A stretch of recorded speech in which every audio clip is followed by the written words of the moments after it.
He's been waiting for a while. New Orleans has been waiting for a while.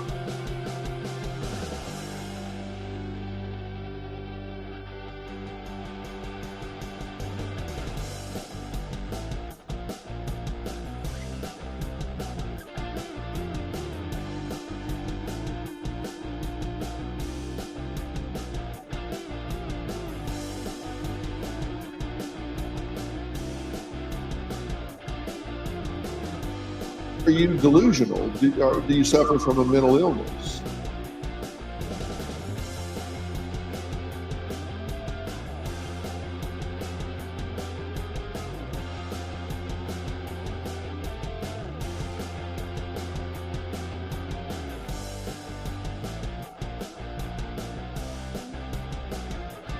Loser! You're a loser!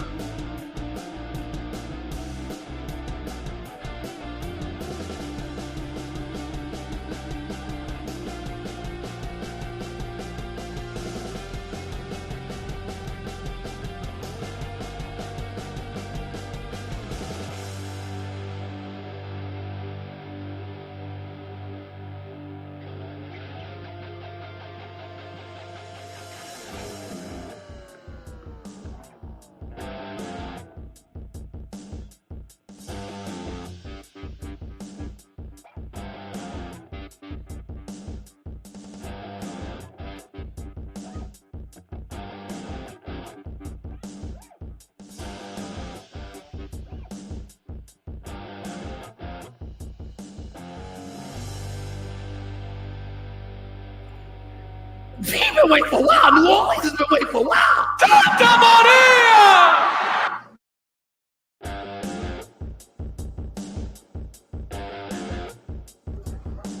Come on, Daddy.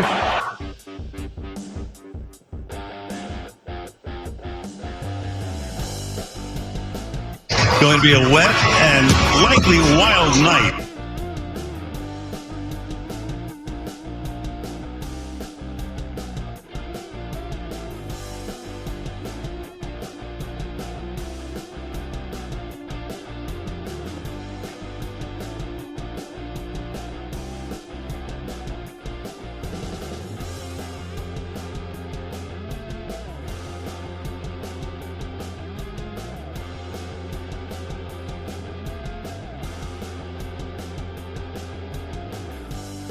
In my opinion, that sucked.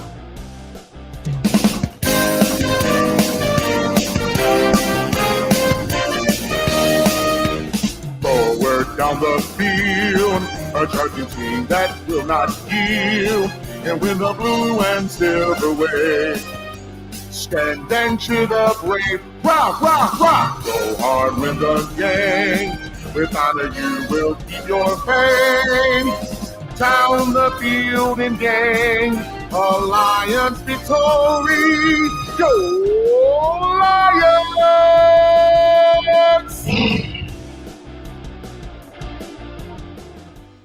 It's about I gotta say, it's the stupidest thing in sports. Being able to run as he shoots the moon to the fans here in Green Bay. That is a disgusting act by Randy Moss. This is not Detroit, man. This is the Super Bowl.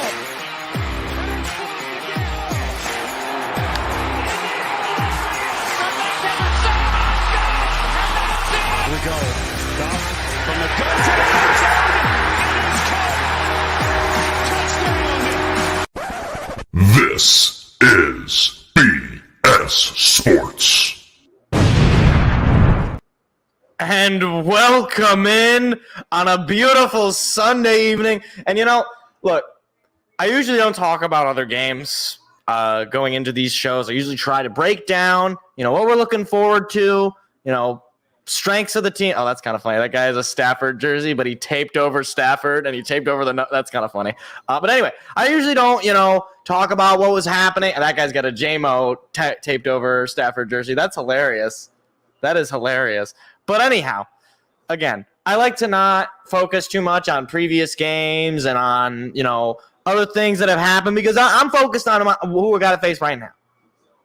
But I just got to ask everybody just one question before we get started here. Just one question. How goddamn Cowboys! Oh my goodness gracious me. What a blowout. How embarrassing. The first team in NFL history to lose to a 7 seed in the playoffs is the Dallas Cowboys. And not only do they do that just like as if they were a nobody, they did it in their own house as the second best team in the NFC, allegedly. I just want to say to all them Cowboys fans, you stole that win from us, and you guys are a bunch of fraud-ass losers. Fact at this point. You didn't deserve that 2 seed. The only reason you got it is because the refs bailed your ass out, and you got your comeuppance. You wanted to get that 2 seed. You wanted to beat the Lions. Well, sorry, but ineligible man downfield. Maybe he should have just reported a little clearer. Maybe he should have written a letter to the referee. Maybe he should have announced it to the entire stands himself. And then maybe he wouldn't have gotten that penalty on that 2-point conversion. Well, that's too bad. But with all that being said, the game itself says countdown here is about 5 minutes on the NBC, but that's probably not entirely accurate. But wanted to break down where we're looking on the ESPN little analytics department, whatever you want to give it.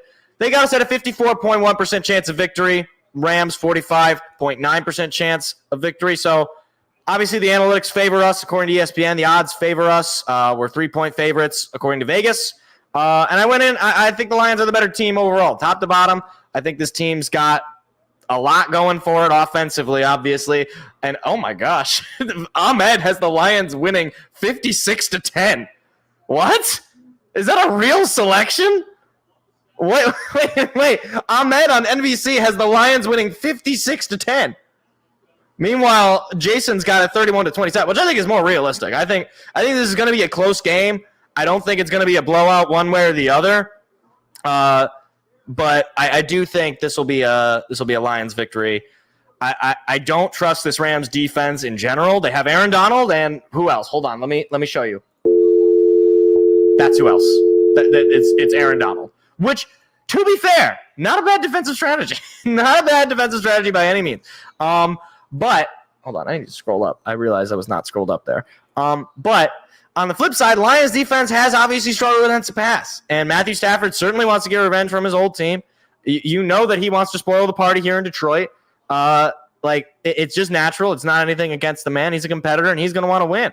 And we know that he's a gunslinger. We know that he can fire. He's got a rocket for an arm. And he's got weapons like Cooper Kupp. He's got Puka Nacua. He's got cats. He's got weapons. And obviously Kyron Williams, who's been really, really good for them this year. Their rushing attack is good. Their offense is concerning. But if you look at some of those wins that they got, they weren't against high-level competition. Now, I'm not going to hold that against them because you play your schedule and you're playing NFL teams. Doesn't matter who they are. They're professional teams. They're pros. You're not playing G League guys. But I do think that the Lions will end up winning this game. I think the home field advantage is going to give them the benefit. And the Lions on defense, since in the past 4 games, I know for a fact, I want to say for a fact, in the past 4 games, of at least only one of them, they allowed a first half touchdown. And I think that was the Vikings on the road. Because it was the Broncos, they didn't allow a touchdown in the first half. Then it was Cowboys, they didn't allow a they did allow a touchdown in the first half. They allowed 1 touchdown in the first half from the Cowboys. But it was on a broken play. So I don't think it's, the worst thing in the world. So they've allowed 2 total touchdowns in the first half in the last 4 games. Not to mention they've gotten a turnover in every single one of those games, both a fumble and interceptions. I mean, they're coming off of a 2-interception game against Vegas, against the Vikings, and then before that they had the interception against Dallas, and then before that they had the 4-interception game, they had the 4-interception game against Minnesota on the road. And then they had the fumble recovery against Russell Wilson. I get those two confused. What is it with Russells? What is it with Russells going to new teams and just absolutely pooping the bed? Like what happened? Do we need to do an investigation on Russell? Like that name? Like if you're a parent and you want your kid to be a professional athlete, don't name them Russell. Just don't do it. It apparently there's some sort of science behind it. I don't know what's going on. We need to figure it out. But anyhow. The other thing to point out about this game, Sam Laporta is active. Apparently he's going to be playing. I don't know how much, obviously coming off of the injury from last week, probably not 100%, but he is active. Unfortunately, Khalif Raymond is not active. And Tracy Walker, one of our safeties, is also not active. So that sort of lowers the depth in that DB room, obviously, because Tracy Walker got a decent amount of playing time this season playing in place of C.J. Gardner-Johnson, who is going to be back. So, thank you, Joe Biden. I didn't know you were a Lions fan. Well, shouldn't you be, like, running the country? What is this? How did you get on here? This is far too late. The Oval Office. Oh, okay. Is there a TV in the Oval Office? I've never been to the Oval. I have been to the White House. I went to the White House back in 2014. So you were actually the vice president at that point. But Joe, how are you feeling about this game, though? Do you think the Lions are gonna win it? You think it's gonna be a close game? Think it's gonna be a blowout? Think the Rams are gonna win it? I think the Lions are gonna come out and win. If they don't win, I feel like it's rough. It'll be a rough week. It'll be a rough show on Tuesday for sure. Just have to break it down. But here come the Lions rocking their all blues. I believe it was Jared Goff who said earlier in the season in one of their little social media like mic'd up teams, it was like, we play well in the Blueberries. So, hey, we'll see. Some of them are both Goff and Stafford and have a fun time. Hey, look, I'm hoping Goff has a fun time. I hope Stafford has the worst game of his life. I hope Stafford throws 5 interceptions and gets taken out in the third quarter. That's what I want. I don't want this I hope Stafford has a great game, but the Lions win. It's like, no, I want Aiden Hutchinson to sack him 100 times. I want Iffy Melifonwu to pick him off once a quarter, and C.J. Gardner-Johnson to be talking smack before the end of the fourth quarter. That's what I want. I want complete and utter domination. Now, ultimately, I know that that's not going to happen because Matthew Stafford is a good quarterback, and the Rams are just a good team. They made the playoffs for a reason, right? But the Lions are a good team as well. They won their division. They made the playoffs too. They're the 3 seed. They could have been the 2 seed. Heck, they could have technically even been the 1 seed if they beat Dallas because San Francisco lost the final week. Now, again, San Francisco might have been playing their starters at that point, but it's not here right now. The NBC. It's funny. We started the season. We started these, play-by-play live reactions. Mike Tirico, Chris Collinsworth, and now we start the postseason right back where we started. NBC Sunday Night Football. Mike Tirico, who is an Ann Arbor, Michigan native, so he is from the Metro Detroit area. And then Chris Collinsworth, he has no ties here. He played for the Bengals. He made the Super Bowl a couple of times, I think. I don't think he's a Hall of Famer, though.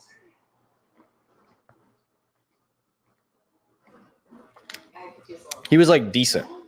I want to say he was, a Pro Bowler a couple of times, but I don't think he's a Hall of Famer. Certainly should be a Hall of Fame broadcaster. I love Chris Collinsworth. That looks like a child version of C.J. Stroud on this commercial. I don't know. Again, I don't know. I'm assuming if you're watching along with me, if you got your own TV, I don't know if the commercials, I'm assuming they're pretty much the same, barring local commercials for your, if you're in not mid-Michigan like I am. But that child looked like a child version of C.J. Stroud. Speaking of C.J. Stroud, man, what is it with blowouts this wild card weekend? The Texans took it to the Browns, and then the Chiefs took it to the Dolphins. I didn't think anybody was going to score more than 20 points that game. But hey, man, hard to win in Arrowhead, and it's even harder to win in Arrowhead when it feels like negative 28 degrees outside. I'm not going to hold that game against Tua as a quarterback because I don't know that any quarterback is going to have a good day in those conditions. Now, granted, Patrick Mahomes had a pretty good day, and he has a much worse wide receiver room, but I'll let it go. I'll let it pass. Tua, I still think is a good quarterback. I think the Dolphins would be foolish to not sign him. Is that a black hole in their garage? That's concerning. But what else happened? Oh, yeah, Buffalo, the Bills, they didn't play their game because they're a bunch of cowards. Why don't they want to play in a blizzard? Come on. One of these times, I want a Snow Bowl playoff game. I want just where you could build a snowman on the field. Why can't we have that, NFL? Why are you so anti-fun? I understand that probably it would not be an ideal situation to put a bunch of people in a stadium while a blizzard is happening. Probably not. probably not a safe option. Probably might result grandma might fall down the stairs. That's not. We don't want grandma to fall down the stairs, and it would be a bad look if grandma did fall down the stairs. Now we hope that grandma is okay, because if she's okay, then we can laugh. But if she's not okay, which is more likely, it'd be very unfunny. Anyways. I noticed something in the webcam, how sometimes it like changes the like saturation level. Like, look, now it's like slightly more saturated. Let me see if I move. Now we're less saturated. Now we're more. Less. More. Less. Do you guys see this? I don't know if it's just on my end. I don't know why the saturation. I want to see if there's like a setting on that. Touch up my appearance. It's a new feature. Oh, hold on. What is this? Moderate? Moderate? What's the next level? Strong? Oh my. What is happening? I don't know what this is doing. Very strong. I have no idea what this just did. Sure, we're very strong. Why not? This looks kind of weird. It looks like my face is like not my face. We're turning this off. I'm scared.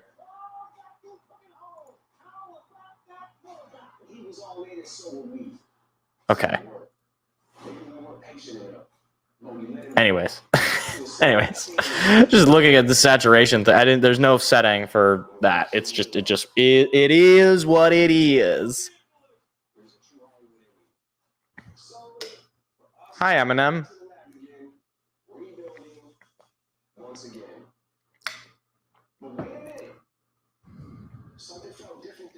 Ooh.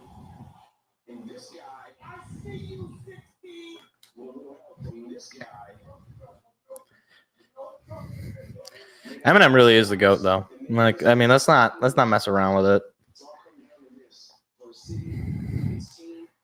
Oh man, I am excited. I'm like, I guess I'm nervous, but I'm not like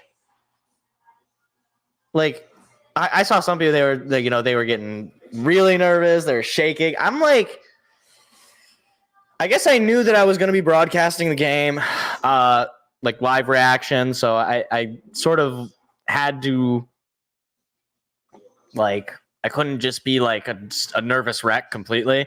But I also am like confident in the fact that I think the Lions are the better team. I think they're going to win the game, and I think it'll be close. I'm sure I'll be nervous as the game is going on. That will be clear. But looks like it's about to start here because its start time is officially 8:15, I believe. That is a cloud that was over Ford Field. That looked really strange from the back. It's a low cloud. Melissa Stark wearing the pink jacket. She is very pink. Why is Michael Badgley just standing there by himself? Does he know that he's on camera? Oh, there he is, back in Ford Field with the Rams.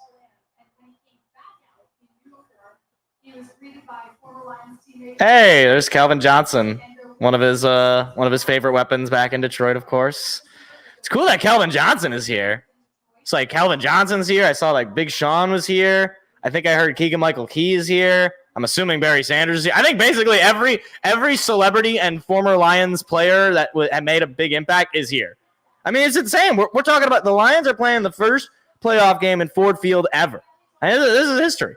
This is history that we're witnessing. So don't forget it, for sure.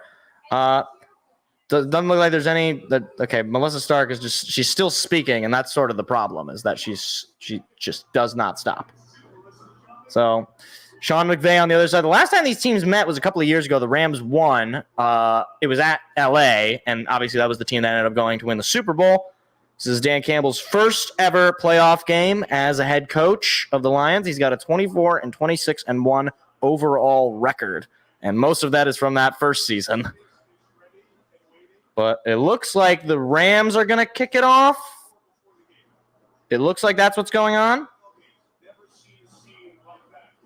Boy, it is packed. Basically nothing but Lions fans. I think I see maybe one or two Rams fans, but it is nothing but Honolulu blue in the crowd. Okay, so the Rams won the toss. They're going to defer. So the Lions will start with the football. Rams will get it.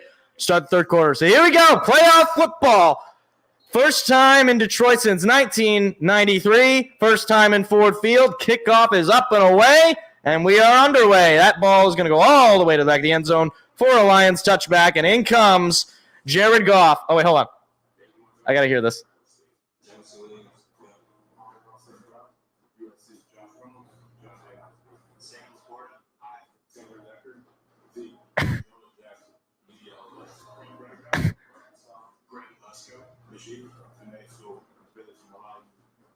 I just needed to hear the player intros. This is my favorite thing. Anyways, Goff is going to line up under center. Montgomery is in the backfield. Here's the snap. They're going to give it to Montgomery, looking for a hole, and he's got one. Montgomery going to force his way through. He's picking up the first down. That's a good way to start. 10-yard pickup from David Montgomery.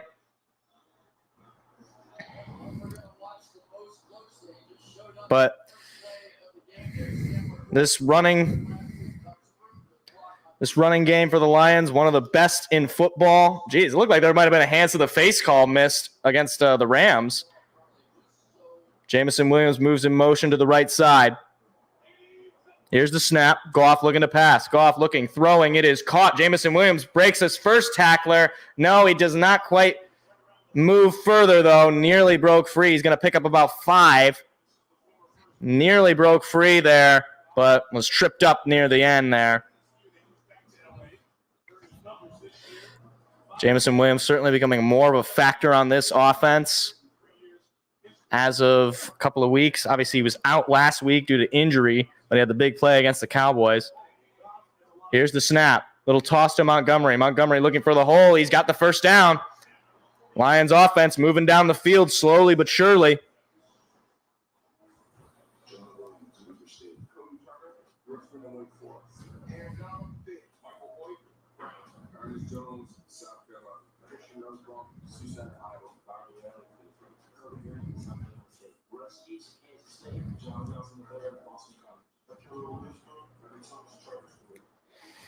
Goff is going to line up under center. He's got Montgomery in the backfield, a couple of wideouts on the left side.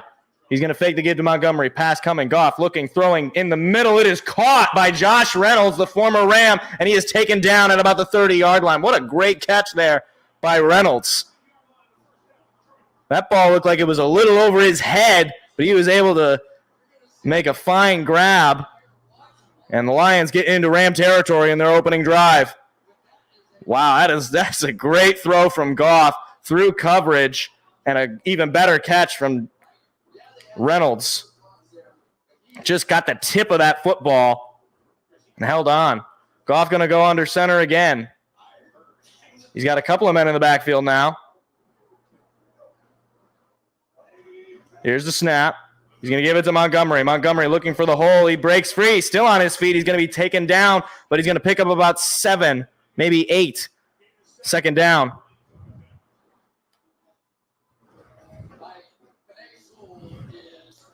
Penei Sewell, the all-pro offensive lineman this year. A couple of other all-pros on the field for the Lions.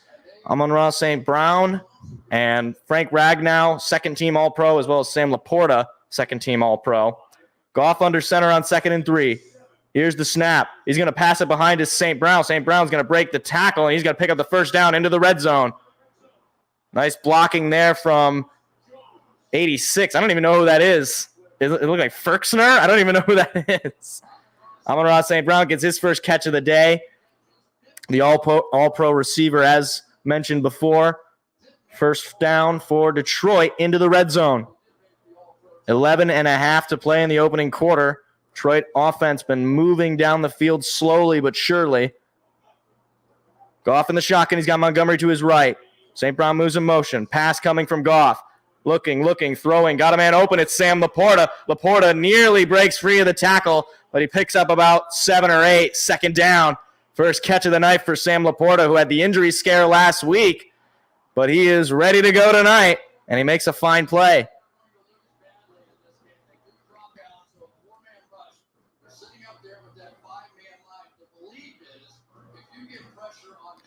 So he's going to pick up, I think, about 8 on that. He was wide open, too. And you can't leave him wide open. Goff under center at about the 11.5, or about the 10.5, I should say. Fakes toss, throws to St. Brown. It is caught. Or no, that is Josh Reynolds, excuse me. He's going to be taken down at about the 2. It'll be 1st and goal, Detroit. You know they definitely wanted to get that into the end zone. Josh Reynolds, former Ram, certainly would like to get some points on his old team. Obviously, Jared Goff, also the former Ram, came along. Well, he didn't come along with him, but he was signed in free agency the same season Goff was traded. Goff 5 for 5 for 51 yards so far. Goff under center, moves St. Brown in motion to the right side. Montgomery's in the backfield. The snap. They're going to give it to Montgomery. Montgomery's going to force his way through. He might be stuffed at the 1, and he will be. A gain of 1 on the play, 2nd and goal inside 10 minutes in the opening quarter.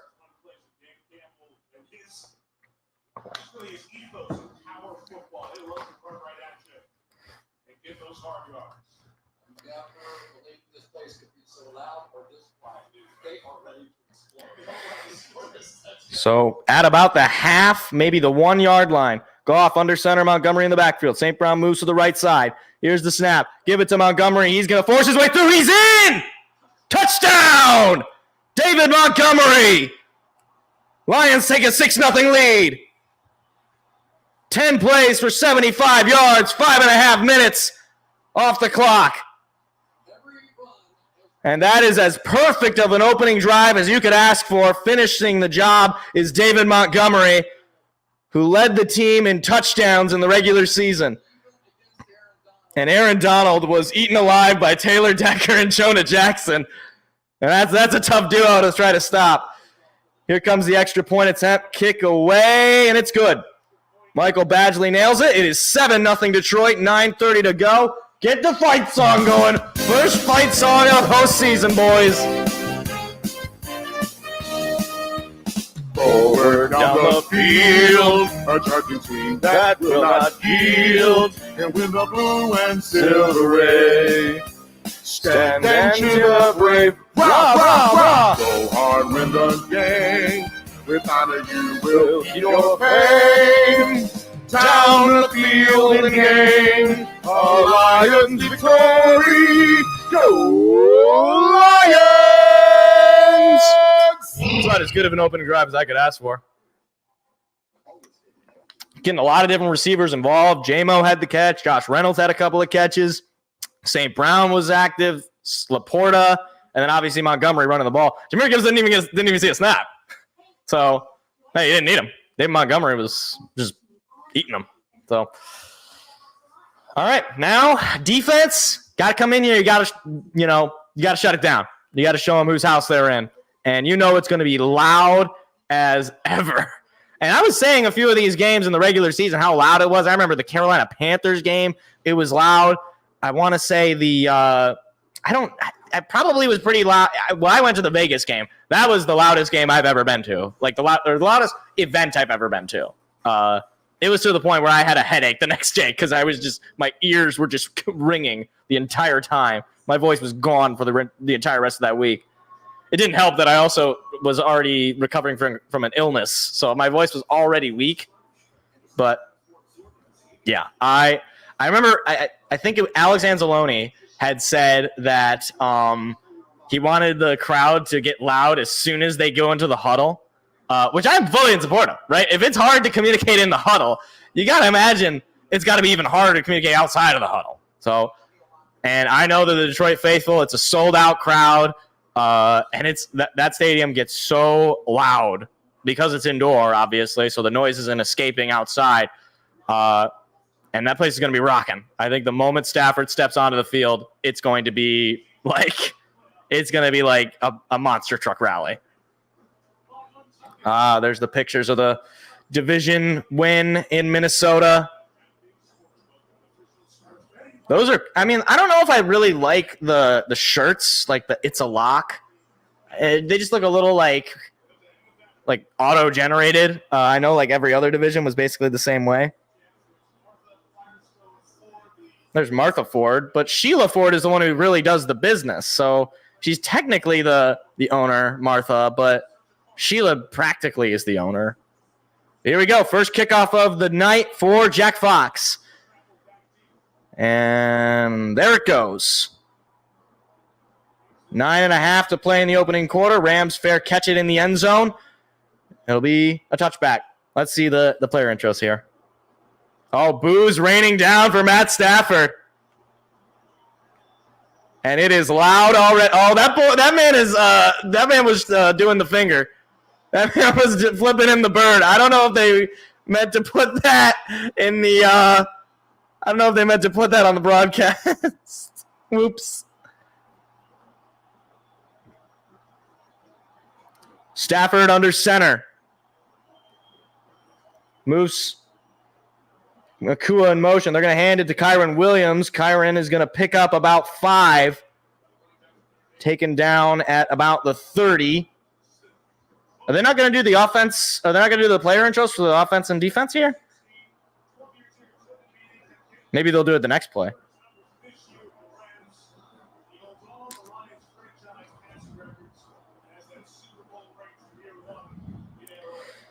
Stafford going to line up under center again on 2nd and 5. Cup moves in motion. Stafford calling for something. Now he's moving into the shotgun. Moves Nakua in motion. Snap, pass coming, pressure coming. Stafford throws middle, caught Nakua, but he's going to be short. Brian Branch made the tackle. It'll be 3rd and short. Puka Nakua, one of the best receivers, certainly one of the best rookie receivers, but he's also just one of the best receivers in the league. So he is not an easy guy to contain. Lions going to have to do a good job here on defense, but it is 3rd and 1. A huge opportunity for this defense to come away with an early stop. Stafford under center. Williams is in the backfield. Moves Nakua in motion. Here's the snap. Fakes the give. Play action. Stafford looking, throwing middle. It is incomplete. And the flag comes in late. It looks like it's going to be pass interference on Brian Branch. It looked like there was no flag, but it comes in pretty late there. And will be defensive pass interference. That's an automatic first down. Oh, man. Puka Nakua, the intended receiver. And it was Brian Branch who was called for it. And let's take a look. Yeah, he's pulling on the back of his jersey a little bit, but then they trip on each other. I don't know that I agree with that call totally, but I can understand where they were coming from. Stafford under center again. Williams stays in the backfield. Nakua moves in motion. Here's the snap. Stafford fakes the give. Pass coming. Stafford looking, throws it short to Williams. Williams trying to break free. He's going to be just short. Alex Anzalone missed the initial tackle. It'll be 2nd and probably 1.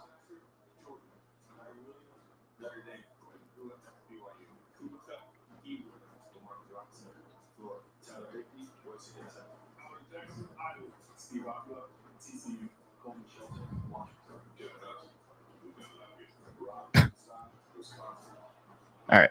Those are the player intros. 2nd and 1. Goff under center. Into Lion territory. Here's the snap. They're going to hand it to Williams. Williams looking for the lane. He's going to pick up the first down and a gain of about 4 or 5. So they're going to do the Lions defense now, or? Okay. I guess not. At some point they'll do it, I hope.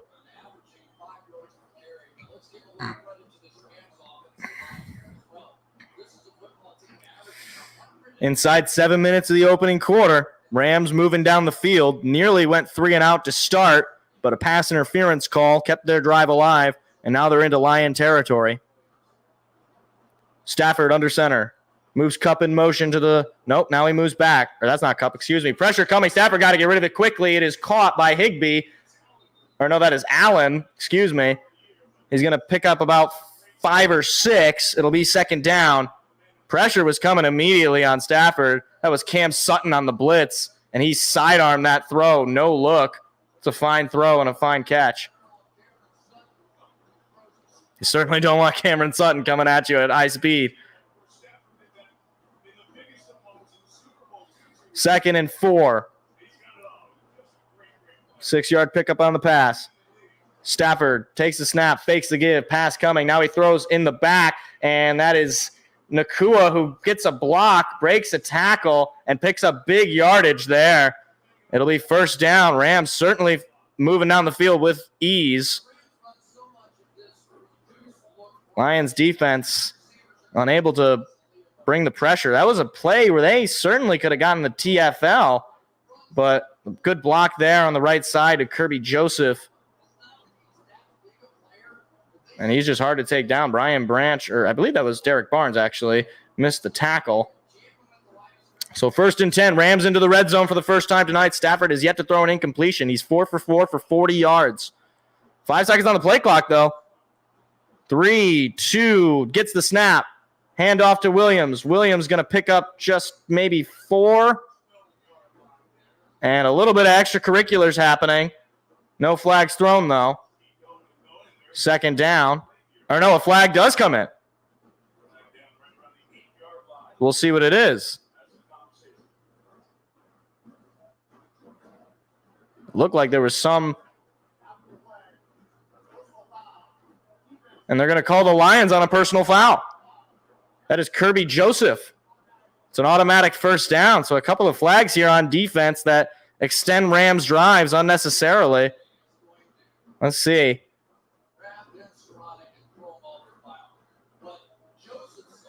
So Kirby Joseph throwing Skoranek off of his teammate. And so that was the reasoning for the flag. I can understand it, I guess, but, I mean, all Joseph was seeing was that his guy was getting, piled on.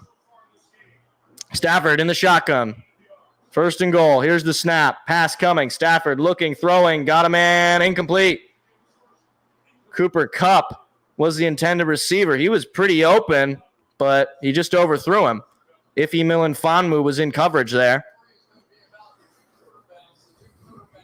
4:39 to play. First clock stoppage this drive for the Rams.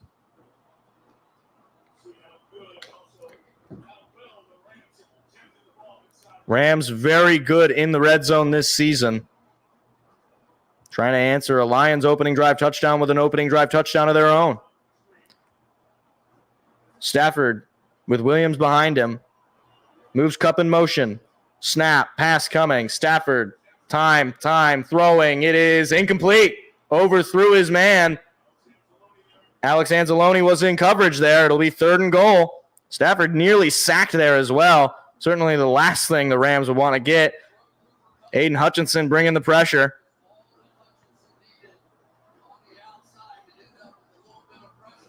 And he hits Stafford there. It was the first contact Stafford has had yet. I guess you could say Cooper Kupp was the intended receiver, but he threw it in the complete opposite direction. Stafford in the shotgun again with Williams behind him. 3rd and goal. Snap. Pass coming. Pressure coming. Stafford gets rid of it. It's tipped, and it is incomplete. Nearly intercepted, but it'll be 4th and goal, and a decision will have to be made by the Rams, and it looks like they're just going to kick the field goal. So a stop is made by the Lions defense. They tipped the ball. That ball was like inches away from being intercepted. So it looks like the field goal unit will come out for the Rams. Oh, my goodness. Could you imagine the noise in this stadium if that was intercepted? So a 24-yard attempt for the Rams. Should be a chip shot. Here's the snap. Kick away, and it's good. Right down the middle. So the Rams answer a Lions touchdown with a field goal. Lions holding on to a 4-point lead. 4:26 to go in the opening quarter. All right. Well, not exactly what I would have wanted from the defense, but hey, you held them to the field goal. I can live with that. Now the offense, you got to go down the field and you got to answer a field goal with a touchdown. What am I? Okay. So, I mean, seriously, Cam Sutton was inches away, man. That ball was tipped. He dove for it, just couldn't get to it. Fell to the ground a little too quickly. I'm pretty sure people would have gone deaf if that interception happened. Because if he would have gotten up, I mean, I don't know if he would have taken it to the house. Cam Sutton's decently fast, but I don't know how fast he is relative to other players on the Rams. And plus, he was getting off the ground. It's more likely that he probably does not take it to the house. But, man. Offense, got to go down the field. You got to eat away this clock, and you got to score a touchdown as far as I'm concerned. I don't want to settle for field goals, not when we're dealing with the Rams. You saw how easily they marched down the field. It's not easy to stop them in the red zone. You managed to do it, but it's not easy. So you're gonna have to score touchdowns, especially in a postseason game. I mean, regardless, you gotta get points, obviously. So touchdown is what I would like to see. You have to kick the field goal. You take those points, but I really don't want to be in that situation. And I don't think Campbell wants to be in that situation either. Man, if we sack Stafford this game, that will also be probably one of the biggest the cheers in that would be very loud. That would be a very, very loud stadium.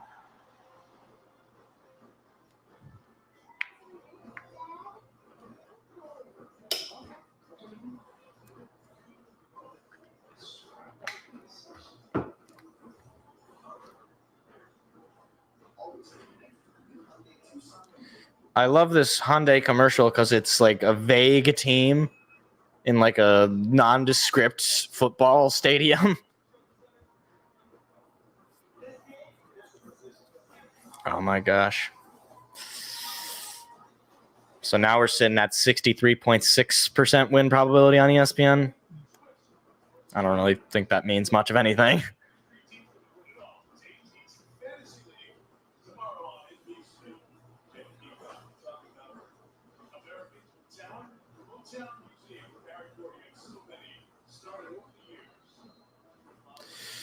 So the Rams will kick it off for the second time tonight. That one going to go all the way to the back of the end zone for a touchback again.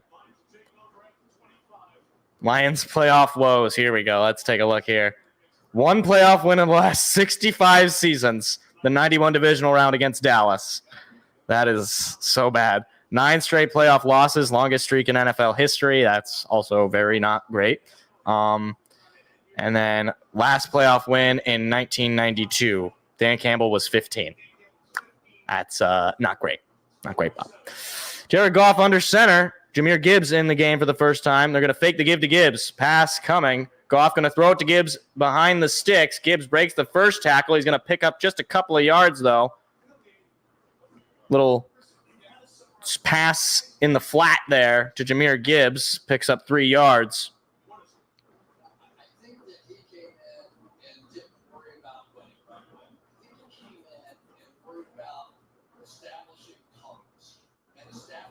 So a 3-yard pickup on the pass to Gibbs. Just under 4 minutes to play. Laporta moves in motion. Gibbs remains in the game in the backfield. Here's the snap. Pass coming. Goff going to throw it. It is caught by Josh Reynolds, who picks up the first down. And he is taken down, but a flag comes in. Back by the quarterback, they're saying. Is this going to be roughing the passer? We'll see. And it is roughing the passer on the defense. That'll be added to the game. That is Hampton called for the roughing the passer. Let's take a look.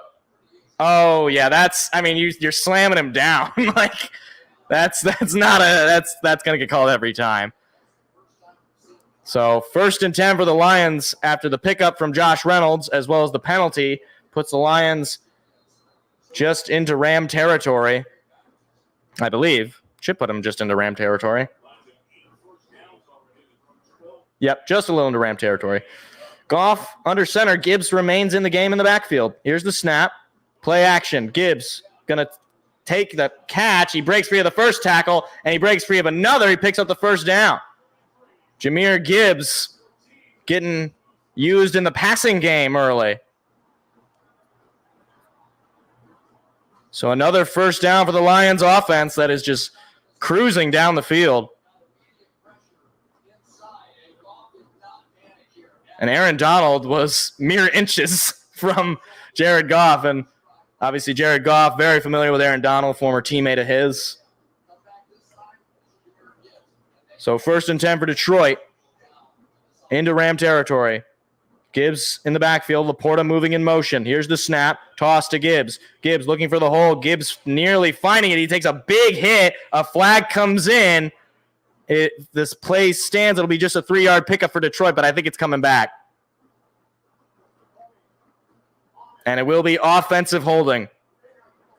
And that'll make it 1st and 20. Frank Ragnow, the all-pro second-team center, called for it. So that is not what you need on a drive that you were feeling real good about. And now you go get yourself into a 1st and long. Sam Laporta is wearing something on his knee, some sort of padding. Yeah, you can see it there. So it'll be 1st and 20. Goff in the shotgun with Gibbs to his right. Moves St. Brown to the right side. Here's the snap. Pass coming. Goff looking, throwing, middle, caught. Josh Reynolds picks it up past the 15, and he is taken down at about the 10. Josh Reynolds having one heck of a game so far. Big first down on the 1st and long. Josh Reynolds is the number 1 receiver right now. He's got to be feeling good, dicing up his old team. I mentioned this, I think, in the show on Tuesday that Josh Reynolds is an underrated. People haven't been talking about the fact this is also a revenge game for him as much as it is for Jared Goff. So 1st and goal from the Ram 10. Goff in the shotgun. Snap. They're going to give it to Gibbs. Gibbs looks for the hole. He breaks free of the tackler. Gibbs is going to get into the end zone. Touchdown. Jahmyr Gibbs, the rookie, with his first playoff touchdown, and the Lions extend their lead to 10. 13-3 Detroit, 1:31 to go in the opening quarter. 75 yards, 5 plays, less than 3 minutes, take it off the clock. Talk about efficiency. That is amazing. Jahmyr Gibbs, who you thought was maybe going to pick up maybe 5 here, but he just easily breaks free and walks into the end zone. Extra point attempt is up, and it is right down the middle and good. 14-3, Detroit on top here in the first quarter, scoring in both of their drives. Get the fight song going. Come on. We're feeling good. Forward down the field, a charging team that will not yield, and win the blue and silver wave. Stand and cheer the brave. Rock, rock, rock. Go hard, win the game. With honor you will keep your fame. Down the field and gain a Lions victory. Go Lions! Well, that's exactly what I wanted. I wanted the offense to answer with a touchdown, and they did. So now Lions working with a 14-3 lead. Defense, if we can get them off the field with no points given up, I feel pretty good. If you can bring that offense out on the field again and they can score a touchdown or get a field goal, a touchdown would be the most ideal, obviously, because that would make it a 3-possession game. But defense, got to do your job. You got to do better than last drive. I mean, they got real close, and they were able to settle for the field goal, but you can't let them drive down the field like that again. And you got to clean up penalties as well. You can't give up easy yardage like that. But hey, man, the offense had that holding. I thought, oh, great, here we go. Now we're going to probably settle for a field goal, or we're going to go for it and not get it. And then immediately, Josh Reynolds picks it up. Josh Reynolds having a great start here. He's our leading receiver right now, which is, I don't think anybody was expecting that. And that probably was sort of by design, I would imagine, because you would think the play, or the game plan for the Rams probably was not focused that much on Josh Reynolds, because Josh Reynolds really wasn't utilized that much in the season. I think he had 5 touchdowns on the year. I know it's not exactly a perfect stat to go to, but I mean he's always been, I think, one of the more underrated receivers in the league. He just catches the football like that. That's what I like about him. He's like St. Brown in that way, where he just catches the football. Although St. Brown is a much better receiver, I think, just reliably. He gets utilized a lot more for reasons. But look, Josh Reynolds continues to dice him up. Offense been playing really, really well so far. taking advantage of a weak Rams defense. So we shall see then. Look at that beautiful view of Ambassador Bridge. There's can't see what that brand is on that truck, but he's driving along. Aaron Donald trying to hype up this Rams defense. Obviously, a couple of drive touchdowns. Not an ideal start for them defensively. So here comes the kickoff from Jack Fox, his second of the day, or of the night, I should say. This one's going to be taken out inside the 5, past the 15, past the 20, and taken down past the 25 and shy of the 30. So decent field position to start for the Rams. Here's the Lions defense.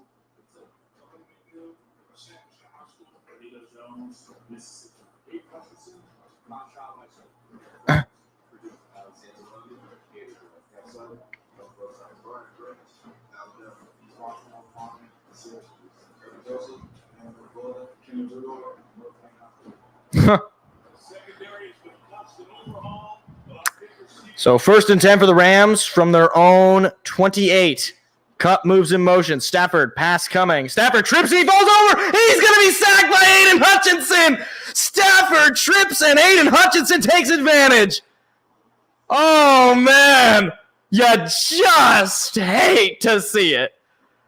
He trips on the turf monster. Or no, it looks like he might have tripped on Kyron Williams' foot, and then Aiden Hutchinson tags him down. That's going to go as a Hutch sack. Oh, my goodness. That is not what you need to see from Matthew Stafford. So here we go, 2nd and 19. Huge opportunity for this defense to get off the field quickly.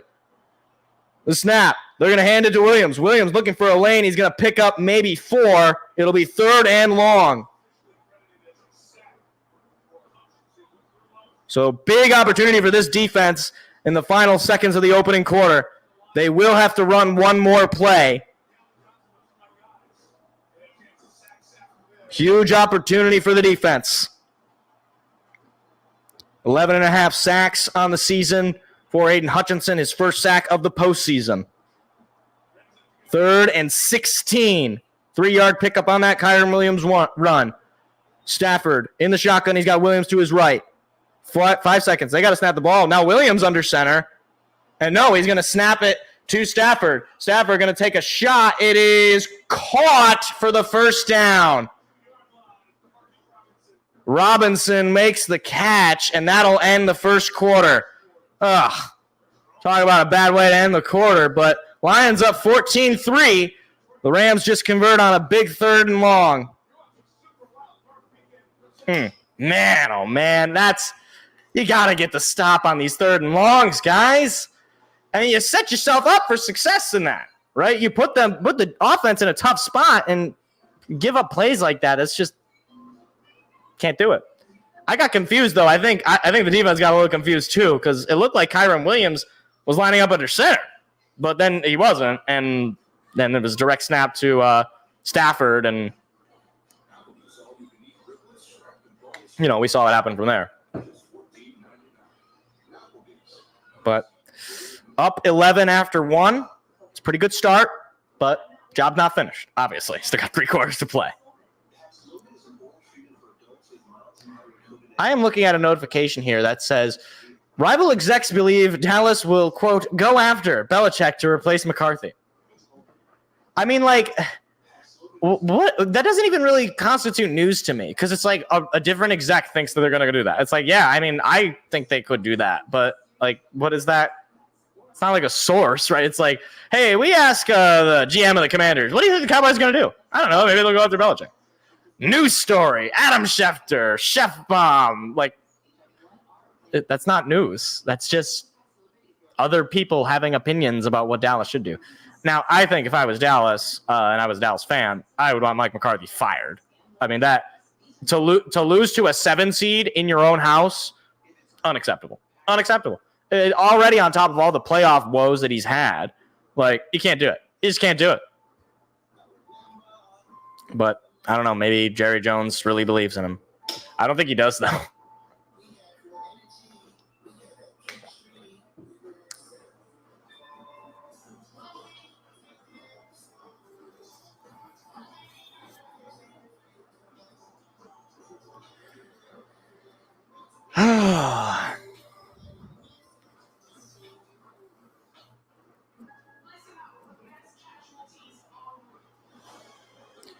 This is a fire. Oh my. This is they're giving her a smooch. That's nice. Chicago Fire. It's Chicago Wednesday.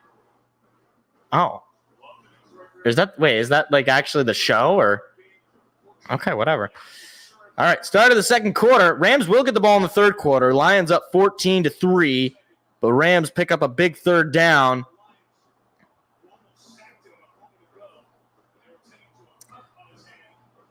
Goff under center. Ball at the Ram 41. Or Stafford under center. Did I say Goff? I think I said Goff. Stafford under center.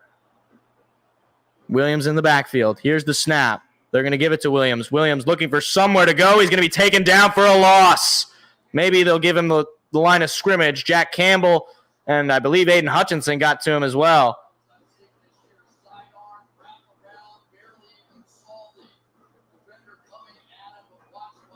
Oh, you got to get your hands up, Aleem. If you're Aleem and Neal, you got to get your hands up. You got to make it hard for him to throw that football. So it looks like Stafford cut his hand on that play, though. So that's got to feel not great. So it'll be 2nd and 11, loss of 1 on the run from Williams. So another opportunity for this defense on 2nd and long to get out of the field.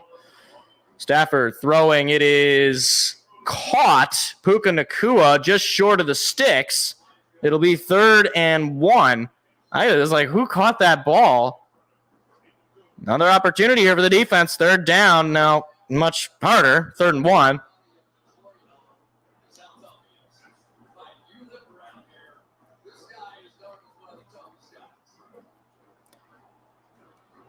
So here we go.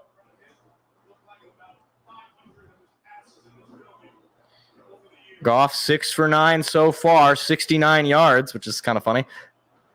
Ball right at midfield, all alone in the shotgun. Nacua moving in motion to the far left side. Stafford, pass going deep. Nacua open, caught, 10-5, passed, touchdown. Puka Nacua with a big play, just completely beat the defense there, and the Rams cut the lead to 5. 6 plays, 72 yards, 3 minutes and 7 seconds taken off the clock. And it was Cam Sutton in coverage who just got completely beat by Nacua. And ball just dropped right into his hands, and he just gets past the defender there, easily able to score. So the Rams certainly not going down without a fight here.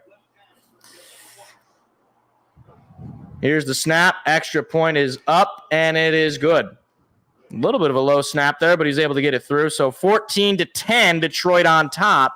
And now this Lions offense certainly has to score now. Stafford gets his first touchdown in Ford Field since getting traded, and it's to his favorite rookie, Puka Nacua.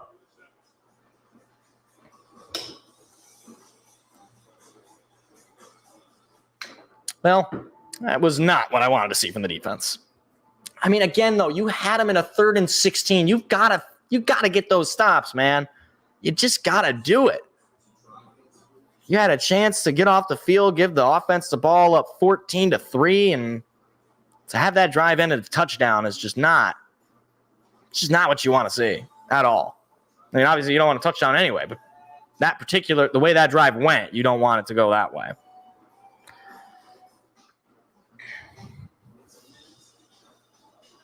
Are those whiskey glasses with Bengal?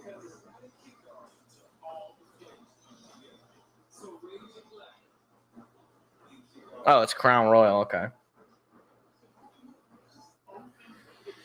All right. Well, offense, they're up opening drives. They look really good. A couple of touchdowns, so let's hope they can just do the same thing, march down the field, answer Rams touchdown with a touchdown of their own.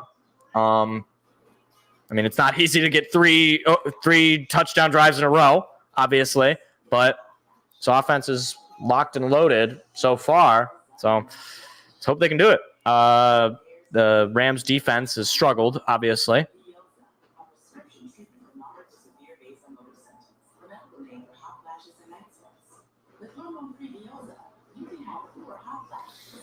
Oh, man. I like how I said at the beginning I wasn't that nervous, and now I'm nervous. I just don't like one possession games. I don't like it. Don't use Yosin if you have cirrhosis, severe kidney problems, kidney failure, or take CYP2 inhibitors. Increased liver blood test values may occur.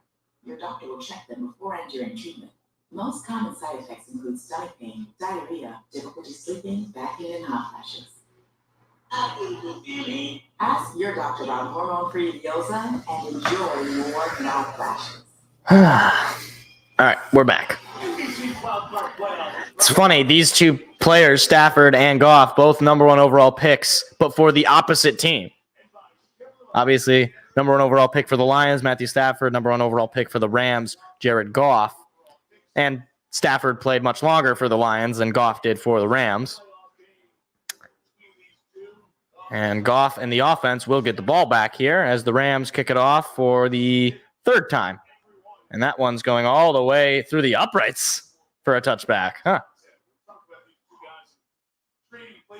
Here was the deal and how it went down a couple of years ago. Stafford walked into Lions ownership, said, well, for years, time to move on. The package was made a 3rd and a couple of ones along with Jared Goff. The 3rd turned into a functional Alfonso starting safely. They made some trades and look at the haul they brought in. 5 significant contributors on this Lions team. So it's 6 for 1, but he's got the one. Goff under center, takes the snap. They're going to give it to Montgomery. Montgomery finds a hole, and he breaks free for a first down. David Montgomery off to a hot start, and another first down run for him. So they finally come back the other way here, but it's going to be the key block right here on the linebacker inside to pay the difference. Ernest Jones, that linebacker. It was Frank Ragnow who had that block up that in that hole that allowed Montgomery to pick up the first down. Goff in the shotgun moves Laporta to the left side. Snap. They're going to give it to Montgomery again. Montgomery trying to force his way through. He's going to pick up just 5. 2nd down.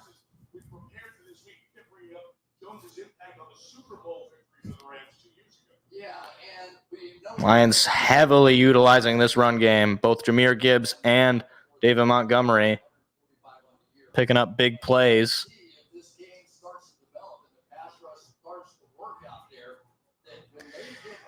12, less than 12 and a half to go in the half. Lions up 14-10. Goff under center with Montgomery in the backfield. 2nd and 5. Snap. Goff fakes the give. Play action coming. Goff throwing middle. It is caught. That is Jamison Williams with the reception and a first down. 2nd catch of the night for Jamo. I mean, that's a fine catch through coverage. Lake, the defender, tried to get a hand in there, and Jamo just held on to it.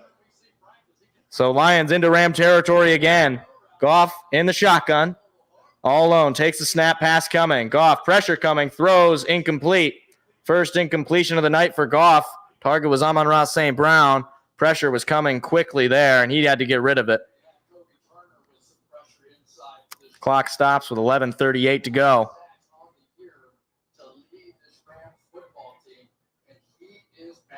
Now, he's not Aaron Donald, but nobody else is either. But that young man right there has all the makings of a star.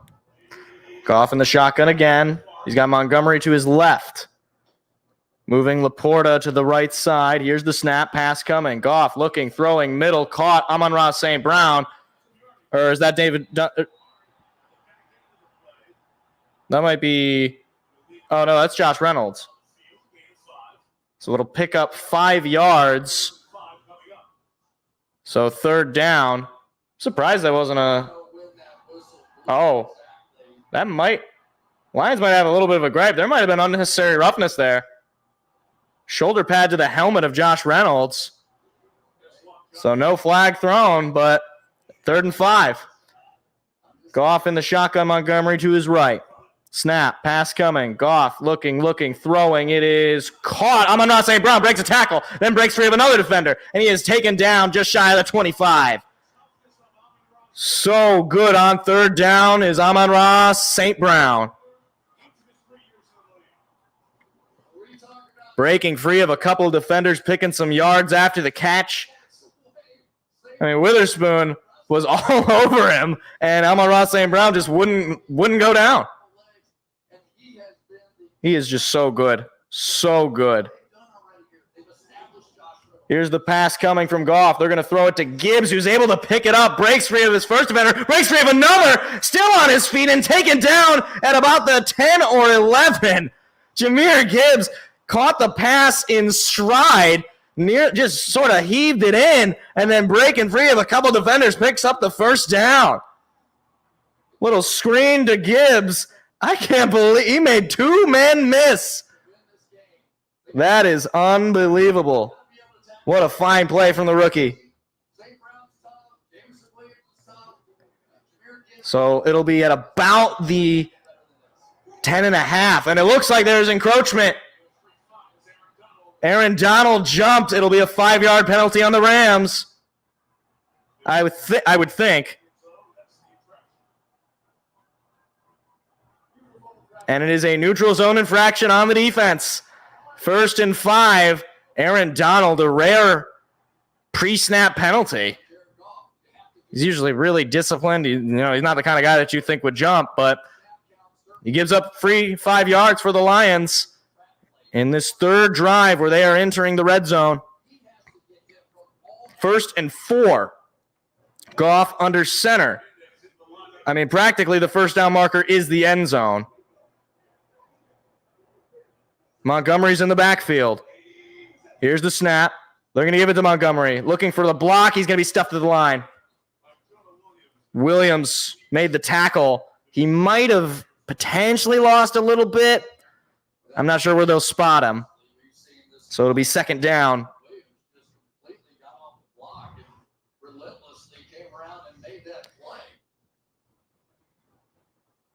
And, yeah, it looks like 45 just couldn't come up with the block there for Detroit. So it actually is a loss of 1. It'll be 2nd and 5. Goff in the shotgun with Montgomery to his left. Moving St. Brown to the right side.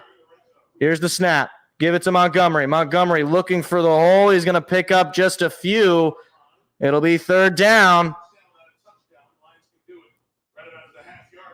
Lions can get a first down if they get to the half-yard line. 8.5 to go in the first half. You need a touchdown here for Detroit, but you'll certainly take any points to make it a 7-point game if you make the field goal. 3rd and 3. Goff under center. Montgomery in the backfield. St. Brown moves just a bit inside. Now he moves to the left side. Here's the snap. Give it to Montgomery. Montgomery looking for the hole. He's going to be short. So it'll be 4th down. And we'll see what Campbell ends up doing because, oh boy, this could be the big gamble, and it looks like they're going to keep the offense out there. Dan Skipper reporting. Oh boy, 4th and 1. And they're going to keep the offense out there. The next-gen stats say to go for it. Goff under center. They are loading the box. Now he moves in the shotgun. 3 receivers on the right side. Montgomery on the right side of Goff. Snap, pass coming. Goff looking, throwing. Caught! Touchdown! Sam Laporta! First touchdown of the night for the tight end. And the Lions, 3 drives, 3 touchdowns, a 10-point lead for Detroit. 75 yards, 11 plays, and 6:12 taken off the clock. What a drive. What a play call. And Jared Goff and this offense are absolutely clicking. Sam Laporta, who we didn't even know if he was going to play tonight, comes in and makes a big-time play. Oh, my gosh. Here comes the extra point attempt from Badgley. It is up, and it is good. Right down the middle. 21-10. Lions up 11. Get the fight song going for Sammy Laporta, the rookie. Forward down the field, a charging team that will not yield. And when the blue and silver wave, stand and cheer the brave. Rah, rah, rah! Go hard with the game. With honor you will keep your fame. Down the field again, Lions victory! Go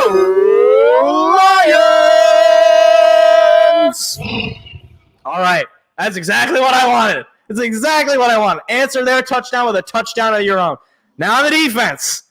You've had 2 drives for the Rams, and both of them resulted in points. I need you to get a stop. I need you to not let them score here because the offense is realistically not going to score a touchdown every single drive. Like that is not – that's not a realistic scenario. But if you could just get the stop, maybe hold them to a field goal, I might feel a little bit better. I'd rather you just get the stop because I want this offense to feel a little comfortable getting into field goal range at least and being able to settle in a way for a field goal. Just keep adding on to that lead. Field goal would make it a 2-possession game, although it's already a 2-possession game, but it would be a 2-touchdown plus 2 extra point game. But all right, offense is off to a great start. Defense, it's aight. It's not ideal, but it's not like the worst. Need an actual stop though. We did sack Matthew Stafford, so that's good. Although I don't know, like it's not a sack in the way that I imagined it. Right? It was Matthew Stafford tripping. Right? Like I want Aiden Hutchinson to actually just bury him. Right? Like that's what I would like ideally. But I don't know. That might not be realistic.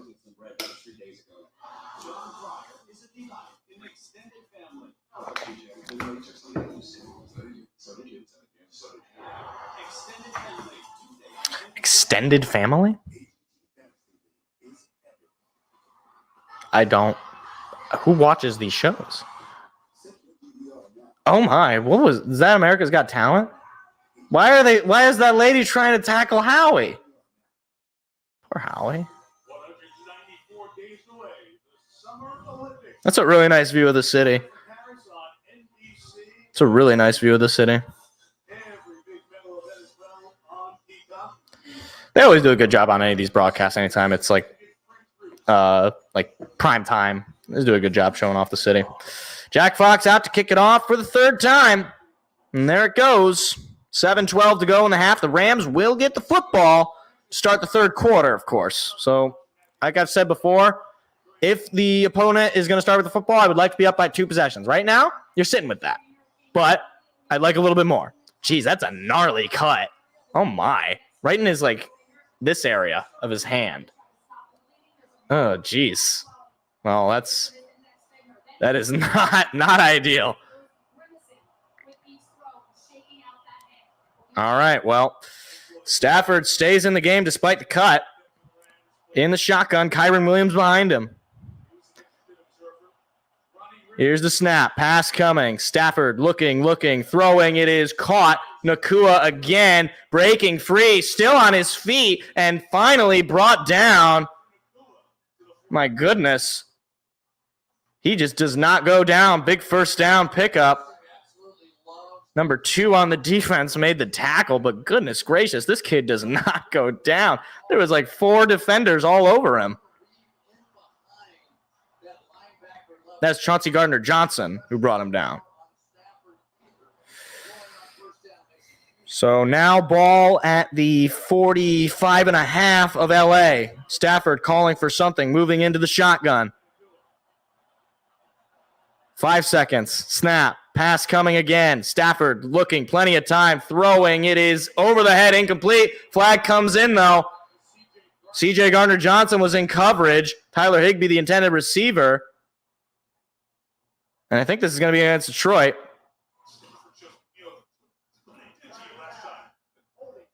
And they're going to say defensive holding on Chauncey Gardner-Johnson, which is an automatic 1st down. And, I mean, yeah, that's holding. It sucks, but that's the right call by the referees. Another unnecessary penalty, though, makes it a lot harder on this defense because they're just giving them extra gas in their drives. 4 penalties for the Lions. Total of 30 yards given up. Stafford going to hand it off to Williams. Williams is going to be just chopped up at the line nearly for a loss, but he's going to be stuck. Or no, that's Rivers, not Williams. It'll be 2nd and 10. just at about midfield. Looks like, was it Aleem McNeil who tried to make the tackle but could not finish the job? Somebody was wrapping him up on the legs and took another defender to finish him off. 5 sacks on the year for Aleem McNeil, 10 QB hits, both career highs for him. Stafford in the shotgun. He's got, I believe, now Kyron Williams in the backfield. Here's the snap, pass coming. Stafford, time, throwing middle, caught, but short of the sticks is Skronsky, or I believe that's I don't know how to pronounce that guy. Skrovonik. I don't know. It'll be 3rd down and 5, I reckon, or maybe 3rd and 6. They're going to say 3rd and 5. Huge opportunity for this defense. Again, another 3rd down. They have not stopped the Rams on 3rd down all night. Well, no, they stopped them once. Never mind. They stopped them in the goal line. Final 5 minutes and counting in the first half. Stafford calling for something. Moves into the shotgun, and he now moves all alone in the shotgun. Pass certainly coming. Here's the snap, and there's the pass. Looking, deep shot, looking for a man. It is incomplete. Brian Branch, the intended, was in coverage. Robinson, the intended receiver. It is 4th and 5, and the punt team has got to come out for LA, I think, right? They are into Lion territory, but not very deep. Brian Branch in coverage. The ball was just kind of overthrown, though. I mean, it was just Robinson just couldn't make it. So they're gonna stay on the field. So this is a big opportunity for this defense. 4th and 5. They're saying to go for it. Need to stop them. Would give the Lions great field position if they get the stop. Pass coming. Stafford throwing, caught, 1st down. And Cooper Kupp picks it up. Offense stays on the field for the Rams. Cooper Kupp, man, he is just so hard to cover. I believe that was Gardner Johnson on the tackle. But it's hard. I mean, defenses have struggled to cover that guy basically since he started. Especially since he got Matthew Stafford as his quarterback. Now Stafford under center. He's calling an audible. Moving into the shotgun. 3 seconds. These guys have the ball here. There it is. Stafford, pass coming. Pressure coming. Stafford throwing. It is caught. And going to the end zone is Tutu Atwell. I don't know how that ball was caught, but it's a touchdown for LA. I'm in shock. How did he catch that ball? They use his feet. They want to get across your face. That's what everybody does. This time he crosses back the other way. I mean, it just went right through the hands of, I think that's Vildor in coverage. And Tutu Atwell keeps the Rams scoring alive. Here comes the snap, and the extra point is up, and just got it in. Nearly missed it. So 21-17, Lions still on top, but 4:02 to go.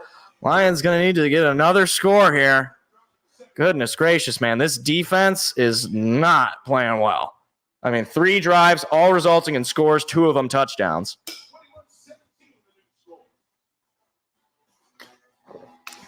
And, yeah, again, you had multiple opportunities there to get the stops. I mean, you had the 3rd and 5, which stopped them, so good for you there. But then 4th and 5, you give up. Again, it's not like, I'm not saying it's easy to stop on 4th and 5, but, you know, like, you gotta make those stops. You got to do it. And then obviously the unnecessary penalties, giving up yards again. So gonna need to clean up the defense in the second half. And hopefully the offense can keep going where it has been going, which is just scoring touchdowns. This should hopefully be the final drive of the half. I don't really feel comfortable giving them the ball back before the half is over. Offense has got to go down the field. You got to get some points. Field goal would not be ideal, but I'll take it. Touchdown would be the most ideal, obviously.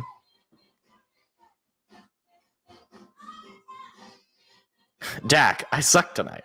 Yeah, I was going to say that too, but Sort of took the words out from me.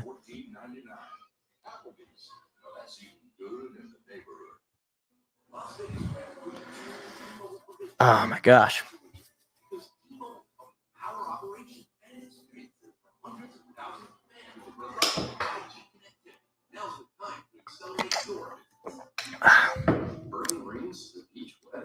FedEx presents Tall Tales of True Delivery. Just another day on the job. We did this for love. See what we can do for you. I don't think that's a true story. A car is a car. Is a spa. What am I?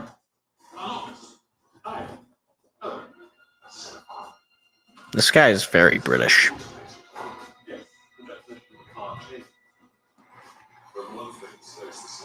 I don't think the definition of a car changes. Does the definition of a car change? I think what a car, like how it operates, might change. But I don't know. Maybe. What are you looking at me for? Steelers and Bills up in Orchard Park on CBS. And then the Eagles and the Buccaneers on ESPN and ABC. Another point to be noted. So if the Lions win this game, they'll face the winner of the Buccaneers-Eagles game. Because the Packers won and the 49ers are the 1 seed, the 1 seed always faces the lowest seed in the divisional round, and that would just be the Packers by default. So the winner of this game will play Bucs or Eagles, depending on who wins that game. So here we go. Lions get the football back. Less than 5 to play in the half.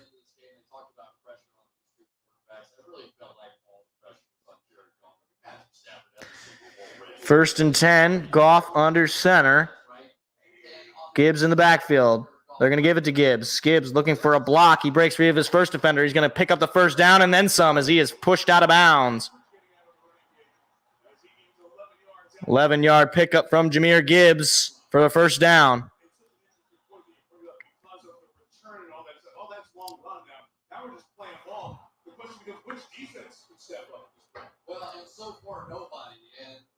So far, no defense. Yeah, pretty much. No team has punted so far in the first half. Goff under center. Now Montgomery comes into the game. St. Brown moving in motion there. Play action. Goff pass coming. Pressure coming. Goff trying to break free. That's a backwards pass picked up, and that's a massive loss. Brock Wright picked it up, but Goff with that could have been a dangerous mistake. It'll be 2nd and 100. Aaron Donald almost broke free from him, and then he throws that ball to Brock Wright, and it was a backwards pass. Brock Wright falls on it. Now you're dealing with a really tough spot. That is an awful mistake to make. 2nd and 25. So now you got to really come up with something big.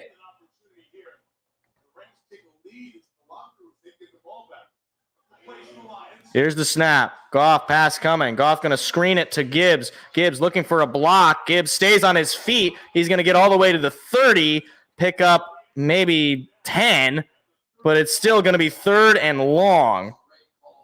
So a decent pickup there, but again, you're dealing with what, like 3rd and 15 at the 2-minute warning? I don't think 3rd and 15 on the 10-yard pickup from Gibbs. More than likely not going to run a play here, right? Maybe they will. I don't think so. Yeah, and they will not. So at the 2-minute warning, Lions holding on to a 4-point lead, 21-17, 3rd and 15. Ugh, I'm so grossed out by that backwards pass from Goff. You can't do that. I mean, like, just take the sack. Like, oh, gosh. Now you're dealing with 3rd and 15. And like I said, I wanted to see them have the ball for the rest of the half, but now odds of picking up 3rd and 15 are pretty darn low. So not expecting them to pick it up here.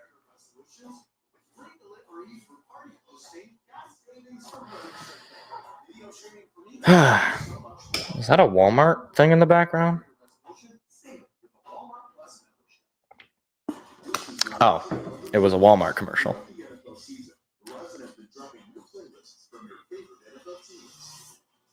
With the right music, NFL stars get energized and on their feet to make the moves and make unforgettable plays. Listen to the songs that get the pros in the zone every game day with tracks handpicked by the athletes and teams. Listen to Verizon Run the Playlist today at Verizon.com/. Verizon Run the Playlist. I am kind of curious about that. This green bar releases trapped hairs from my face. Game changer. Well, flex this contours to it. So the 5 blades can get virtually every hair in one stroke for the ultimate Gillette shaving experience. The best a man can get is Gillette Live. I also want this halftime because I got to go to the bathroom. It's very important. And now we're dealing with all these commercials because it's a primetime games. There's more commercials. It's a painful experience right now. And I keep drinking water.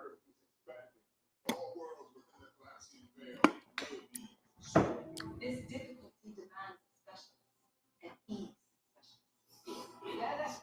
Contract makes it easy to get coverage for what you care about.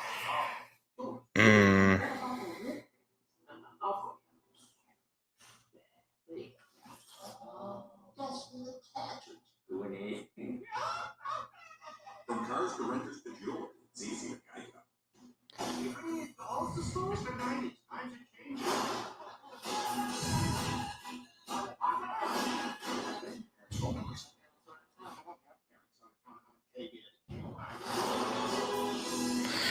So there's a TED TV show. Coming up on the Toyota halftime, the Packers shocked the Cowboys to set up a divisional date with the Niners, and what is next for Dallas? All right. So 3rd and 15. Let's see what Ben Johnson and this Lions offense has dialed up for a 3rd and long in 2 minutes. Snap is low, but Goff picks it up. Pass coming. Plenty of time. Goff takes a shot. It is caught. Amon-Ra St. Brown picks up the first down. That is what you needed.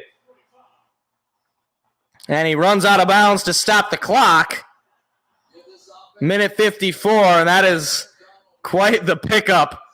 Pressure was coming there to Goff, able to get rid of it and hit Amon-Ra for a first down. Wide open. Again, how does he get so wide open? I don't know. Into Ram territory are the Lions for the 4th straight time. Goff takes the snap, gives it to Gibbs. Gibbs trying to cut the edge. He's going to be pushed out of bounds, maybe pick up half a yard. They might give him 1. Just wait until the spot comes in. I reckon they might give him 1. Yeah, they'll give him 1. 2nd and 9. Minute 48 to go. Clock stopped there. Kind of Gibbs running out.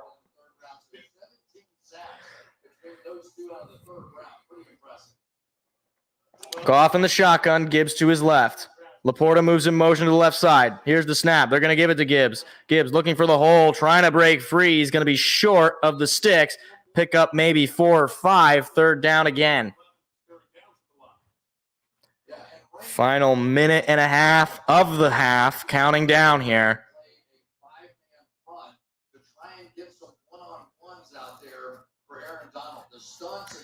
Got to pick this up for sure. You're in no man's land.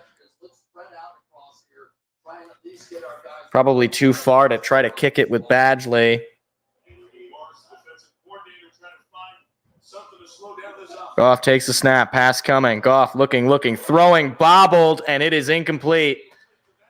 It was knocked in the air. 4th and 5, and what do you do now?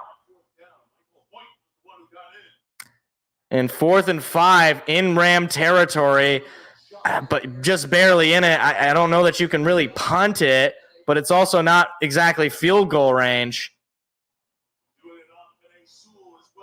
Jones able to get a piece of it, and it looks like the Lions going to go for it. That's what Next Gen Stats says to do. 4th and 5. Need to pick it up.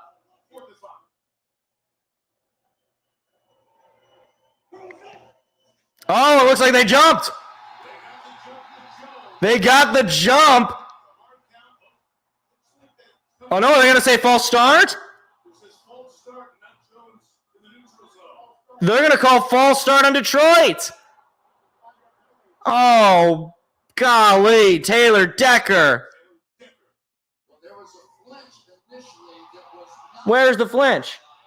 but then it was Ernest Jones. No, I don't know how that's a false start. He jumps and then Decker moved.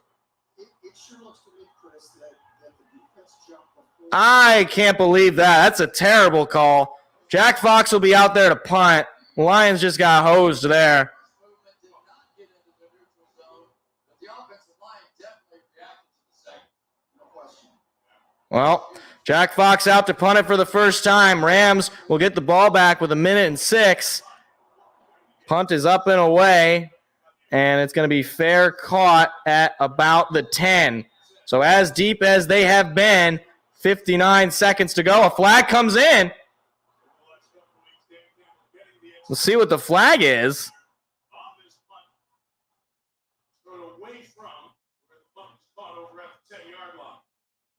Who's it going to be on?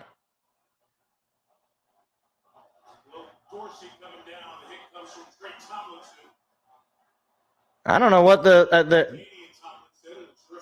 have no idea what it could be.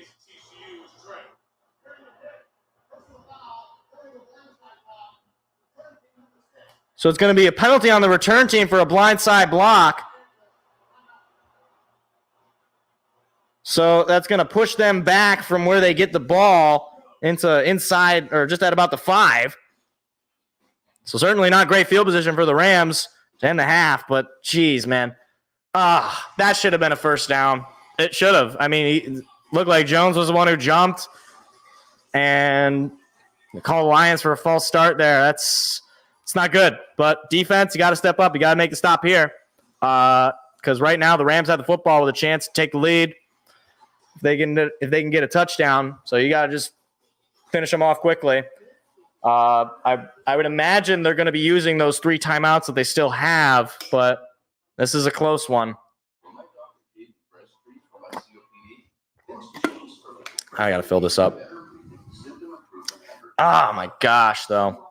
So the first drive to result in a punt is Detroit's, but frankly, it shouldn't have. It was just a missed call from the referee. But nothing you can do about it other than move on. You still have a 4-point lead, and you still got 2 more quarters to play after this. Still got a minute to play in this quarter. It is for our kind of ultimate passengers who paid extra. I'll just have water. Okay, cash your card for water. Well, at AT&T, when we offer you our best iPhone deals, guarantee it. Even new iPhone. We do have free movies. With the participant. I'll just use that. Only AT&T gives everyone our best deals on any iPhone with any popular phone. Guaranteed. Get iPhone 15 Pro on us.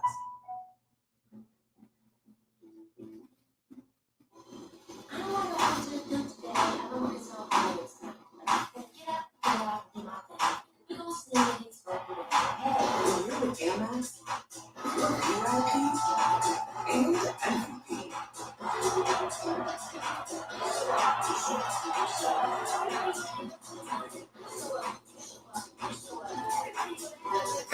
That's the powerful backing of American Express.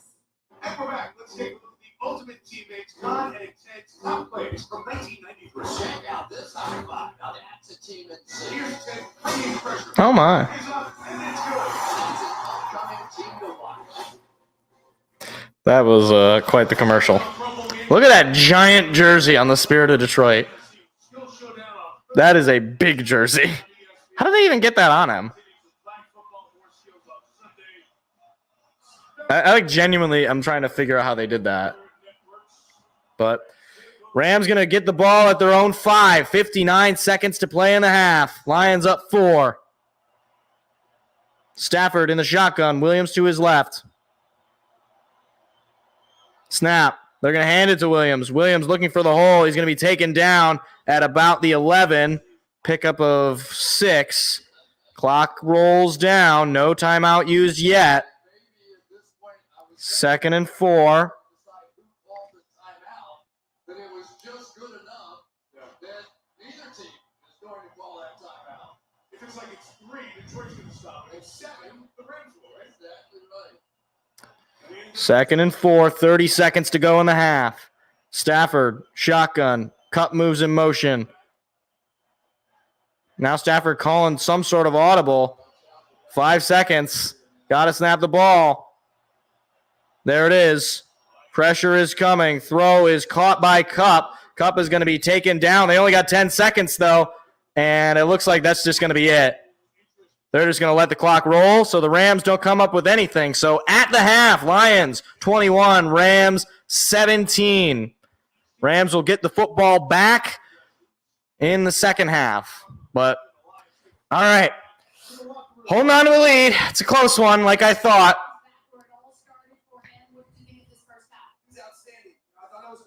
Are they going to interview Campbell, or they're just going to interview McVay?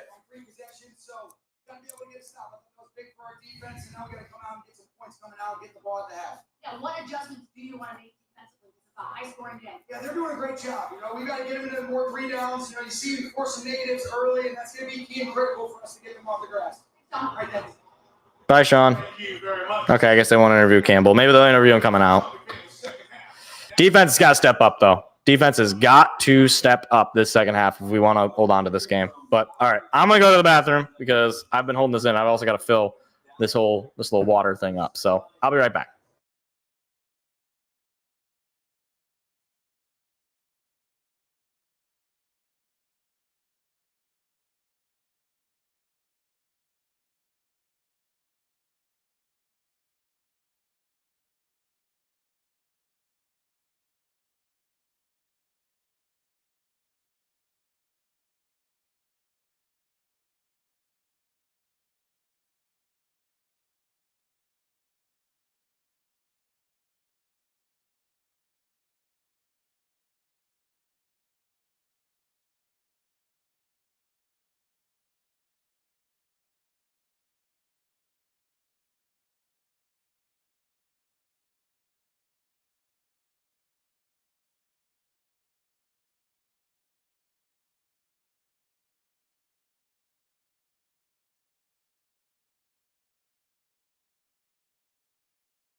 Yeah, me too, Armenian.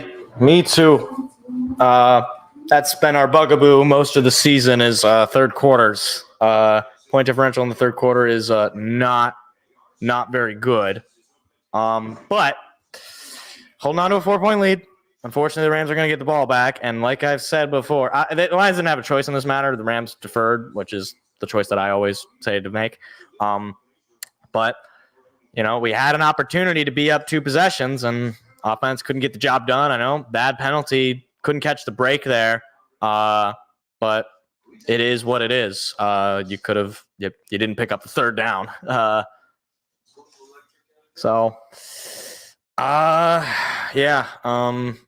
Definitely need some stops because we haven't gotten them all first half.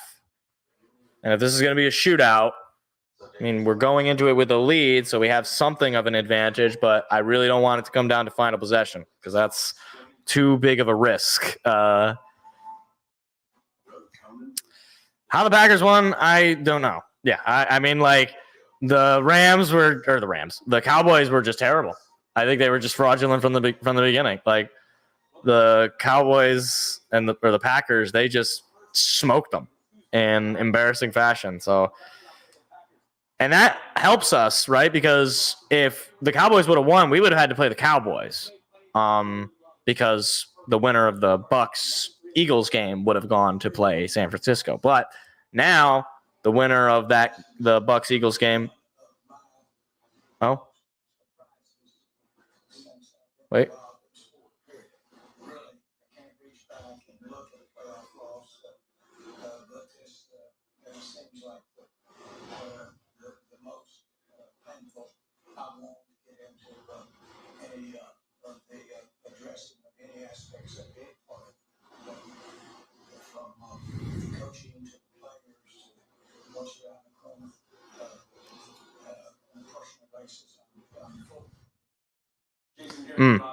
So, yeah, Packers will play the 49ers. I was just listening to the Jerry Jones interview just to hear what he had to say. But I would be shocked if Mike McCarthy is the head coach next year. I really would. I think at this point, it seems like the Cowboys just cannot go anywhere with this guy. He just finds ways to lose in the playoffs in embarrassing fashion. like it'd be one thing if they're close in these playoff games, right? Like if you just keep losing, but it's close. Like if you're Kyle Shanahan, or I guess last year it wasn't close, but he didn't have a quarterback. But that kind of thing where you're successful in the regular season, but you're also fairly successful in the postseason, but you just haven't quite gotten that championship. But it's like between last year's ending against the 49ers, which was baffling, and then the year before that with the QB sneak when you didn't have time, and then you go to, they didn't even make the playoffs, I don't think, in 2020. Like it's just, you just can't do it. Like you just can't do it for so long. At a certain point, there's some level of standard that has to be applied. And I heard Greg Olson, and I like Greg Olson as a analyst, but he was saying that it's ridiculous that it's like why is it ridiculous? Like there has to be some standard of play that is acceptable. Like, yeah, great. You win 10, 11, 12 games in the regular season and you win your division. Great. That's not the end goal. The end goal is to win the Super Bowl. And the fact is that Mike McCarthy has not come even close to that, despite the fact that past 3 years, his team has been loaded with talent on both sides of the football. They've gotten better every single season from that talent perspective on both sides of the football. And they just look like ghosts in the playoffs. Like they look terrible one way or the other. I still can't get over last year's last play against the 49ers. Like what in the world are you like? Do a Hail Mary and then maybe you get the touchdown and you can kick an onside kick. Like, why is that your final play? I don't know. But away from that, onto this game, defense has to step up completely. Like the defense has not been good. Every single drive of the Rams has resulted in some score. The first drive was a field goal. They made a good goal line stop there, but you're giving up a couple of these big plays. Gave the big play to Puka. You gave the big play to Tutu Atwell. You gotta get off the field, especially on these third downs that are either third and longs or third and, even if they're manageable, you gotta get off the field at some point. And look, they had to stop on 3rd and 5. I thought they were going to punt it at that point, but they didn't, and you give up the 4th and 5. Obviously, it's not ideal, but I guess it's just so you need to actually get off the field ultimately. And you got to the quarterback once, technically, although Stafford tripped over his teammate, so it's hard to say that that's, hard to say it's on our defensive line. But, yeah, that's the other thing. We need turnovers. That's been the key feature of our defense the last quarter of the season was the turnovers. Whether it was the fumble against the Broncos or the interceptions against Minnesota, we need them. And we came pretty close to an interception in that opening drive. But you gotta actually finish the job, right? You gotta actually make those kinds of plays.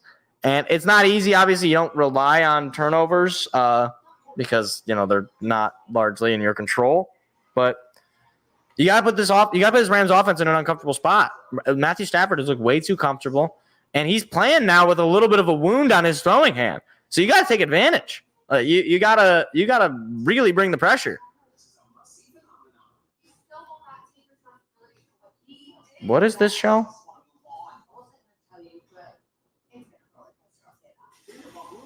Vanderpump Rules? Yeah, I can understand why we're in decay. Yeah. Yeah, Laporta playing and making an impact too. Touchdown and and he had that reception in, I believe it was the second drive, maybe the first drive, I don't remember. Yeah, no, Laporta making an impact, which is great. But look, you're up at the half. You have to finish the job. You just do. I know that the Rams start with the football. I know that this defense has struggled, but you got to finish the job. You just have to. I don't know how else to put it. Like, their defense has had trouble stopping you too, and frankly, the only stop they got was because a bad call that went their way. And so what are you gonna do? Yeah, the refs, it's been a little rough, but either way, defense has to be better. Defense just has to be better. You're not going to win this game if you're giving up a touchdown or a field goal every single drive. You got to make a stop. You got to get a turnover. Because, unfortunately, I don't think it's a realistic goal for your offense to just score every single drive, right? Like it's just not, like, clearly. We just had that final drive where we didn't score. And that's all it would take. Yeah, you need to get the punts. You need to get those turnovers. You need those TFLs. You need to get those drive-killing sacks, those drive-killing TFLs. Like, yeah, you need to get off the field on those 4th and 5s for sure. Absolutely. But I think hopefully we can make these adjustments at the half. Hope Decker catches his touchdown. That would be pretty funny. Or Skipper. Either one. A big man touchdown would be fun. But whatever it is, whatever you got to do. Luckily, the run game has been really solid. Both Jahmyr Gibbs and Dave Montgomery got touchdowns and have had big first down runs. So if we can keep utilizing the run, if we can, just be that much better on defense, like get a couple of stops and put this into a multi-possession game late in the game in the 4th quarter, that's where you can be feasting.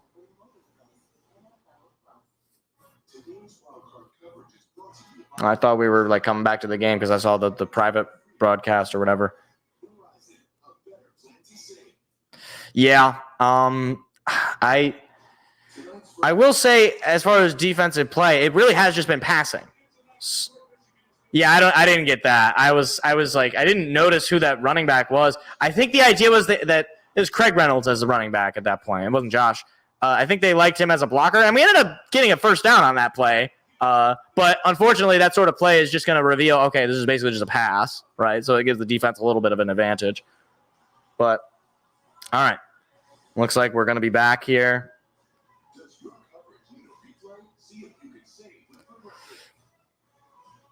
What a good half here in downtown Detroit. Each team scored their first 3 possessions.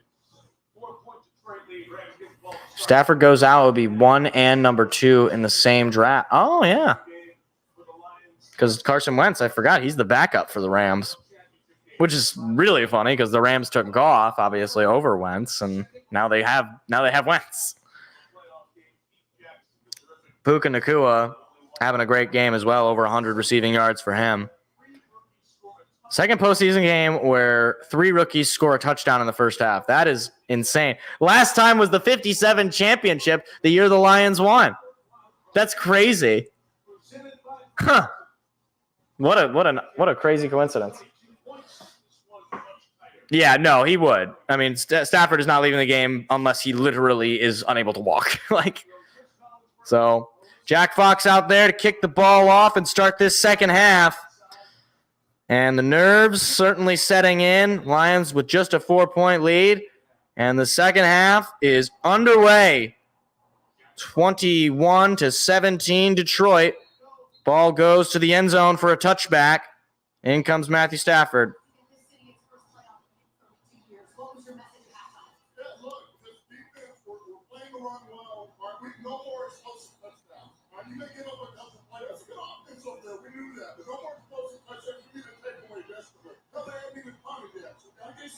Yep. Campbell saying the exact things I said. Defense.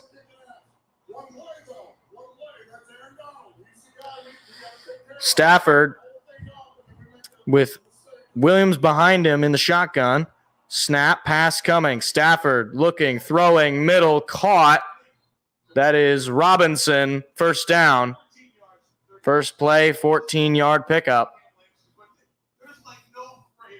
He's never seen prayer in his life other than a little bit of spirit there. And you know the amazing thing about it, what was the story that came out of our training camp visit at the beginning of the year? Oh, from his wife? That he's a perfectionist making brownies. And if the brownies come out wrong, he throws the whole thing away and starts all over. You can't see it. Goff under center. Now Williams is in the backfield. Nakua moving in motion. Snap. Play action. Pass coming. Pressure coming. Stafford throwing on the run. Incomplete. That was Teddy Bridgewater who made the catch on the sideline. That's pretty funny. 2nd and 10. Aiden Hutchinson forced Stafford to get rid of that football. He was coming for his head. Because Cooper Kupp was standing all by himself down the field. This should have been a 50-yard play. Oh, geez. Yeah, Cooper Kupp was wide open. So that's a good thing. 2nd and 10. Opportunity here for this defense. You can get this stop here. Here's a snap. Stafford pass coming. Stafford throw. No, he fakes it, and he's going to be brought down and sacked. That is Aiden Hutchinson again. He fell forward. It'll be 3rd and long. I think they'll credit Hutchinson with the sack there, even though it looked like Stafford kind of gave himself up. So 3rd and long. Big opportunity for the defense. 3rd and 11. A loss of 1 on that little scramble from Stafford. Got to get the stop here. 10 seconds on the play clock. Stafford calling for something. Now he's all alone in the shotgun. Williams moves as a receiver. Now he's moving back, and Stafford's got to call timeout. And the crowd in Ford Field having an effect as the Rams use their first timeout of the half. 13:30 to go in the 3rd quarter. And that's huge. I mean, like, regardless, those timeouts in a close game like this, in a playoff game like this, that's going to matter. So you force them to use a timeout early like that, you know, that's a kind of penalty in a way. But now the defense, you're coming out of this timeout, you got to figure out you got to get the stop. You got to come out in a good scheme.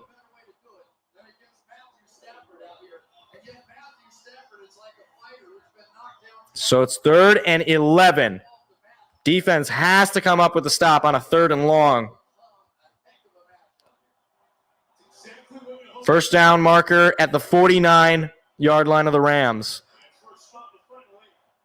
Stafford, shotgun with Williams to his right. Snap, pass coming, pressure coming. Stafford takes a deep shot, looking for a man. It's incomplete. And no flags. Robinson, the intended receiver. It is 4th and 11. And they're going to have to punt it away.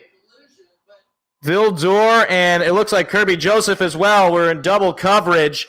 Rams are looking for the flag. I mean, everybody was playing the football. I can see their gripe, though. So first punt of the night for L.A. Ethan Evans, the rookie, punts it away. And that's a boot. And the Lions going to let that one go for a touchback. Wow. That is an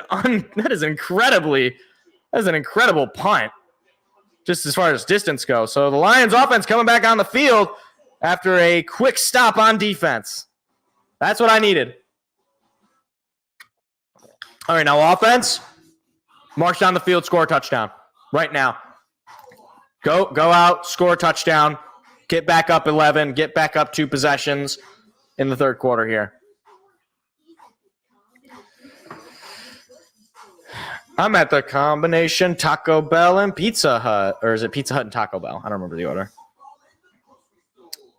I'm at the Pizza Hut. I'm at the Taco Bell. I'm at the combination Pizza Hut and Taco Bell. Why is that a combination? Does anybody know that? Are they owned by the same company? You know what else is a weird combination? Tim Hortons and Wendy's. I've seen a couple of those before in my day. What's the deal with that?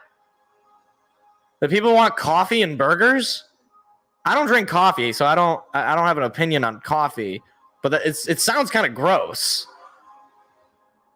And this is me. I guess you can get coffee at Wendy's with like their breakfasts, right? But then you're still not getting a burger though. You're getting like a breakfast sandwich or like pancakes. Do they have pancakes at Wendy's? McDonald's has pancakes. McDonald's pancakes, those go hard. McDonald's breakfast is better than their dinner. That's a conversation that people aren't ready to have. Actually, I think people are ready to have that. Is that a popular opinion? Do people think that McDonald's breakfast is better than the dinner or lunch? The not breakfast menu? I don't know. I haven't got a guy going 20 years. And then this shows up. Mr. Caveman, we're writing to ask you to participate in the new Geico documentary. Remember they hopped into your house, my rings, your dogs? They turned me into a punchline. Geico. It's so easy, you know. The caveman.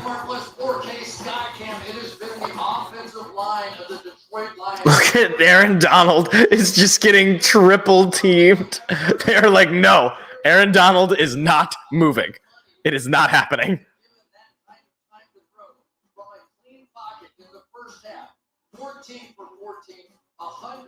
All right, here we go. Lions take over at their own 20. They're going to give it to Montgomery. Montgomery bouncing off the initial contact and able to pick up about 4 yards on the play. Second down. Jared Goff sacked just once. I guess, are they calling it a sack? Because he kind of threw the ball backwards, so I don't know if that's a sack. But, all right, I guess they call it a sack. 2nd and 6. 4-yard pickup on the run from Montgomery. He stays in the game. Next to Goff in the shotgun. Snap. Fakes the give. Pass coming. Goff looking, throwing. It is dropped. Josh Reynolds was wide open. Would have easily picked up the first down. And it'll be 3rd and 6. Ugh. Golly, you got to catch that ball. I mean, you're wide open. It wasn't the best pass, but he just didn't seem like he was ready for it. It looks like he was kind of slow. Oh, golly. All right, 3rd and 6. Montgomery in the backfield with Jared Goff in the shotgun. Got to pick it up. Here's the snap. Pass coming. Goff lobs it up in the air. This time, Amon-Ra St. Brown, he picks up some extra yards. Then he jukes a defender, and he is taken down just at the 45-yard line. Amon-Ra St. Brown, a little lob up in the air from Jared Goff, and it just drops right to him. That's a beauty of a throw and a great catch and some extra runs or extra yards added on the run. He is just so deadly on 3rd down.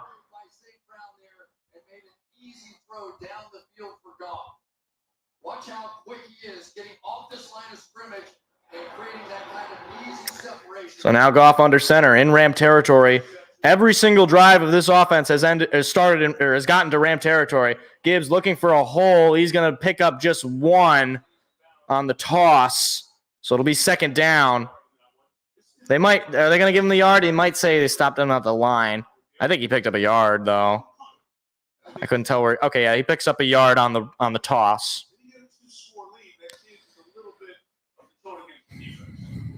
But as I was saying, Lions have gotten into Rams territory every single time they had the football. St. Brown moves in motion. Goff in the shotgun, Montgomery to his left. Here's the snap. Pass coming. Goff looking, throwing middle. St. Brown makes the catch. Again, picks up the first down into the 30. He is so deadly. He just finds a way to get open, picks up extra yards. He is wide receiver 1 on this offense for a reason. And there's a reason also that he was an all-pro this season. He's certainly one of the best wide receivers in the National Football League. No doubt about it in my mind. So at the 29-yard line of LA, Goff in the shotgun, Gibbs to his left. Here's the snap. They're going to give it to Gibbs. Gibbs now on the run. Multiple guys coming for him. He's going to lose about 3 or 4. Not a great start for Jahmyr Gibbs. The defense read that like a book. It'll be 2nd and long. I believe that was Roseboom on the tackle. And they just, they read that. Really be able to get to the outside. And that's one of the trademarks of the Rams offense, those jet sweeps. I don't even think they've run one yet because they're playing very wide on the end outside. So it'll be 2nd and 15. Going to need a couple of big plays here. Here's the snap. Pass coming. Pressure coming. Goff on the run. Going to get hit. Going to get sacked. And now it'll be 3rd and about 20. So now you need a massive play to keep the offense out on the field. 2nd and 21. Even longer. This Rams defense starting to hold off the Lions offense. David Montgomery unable to get the block.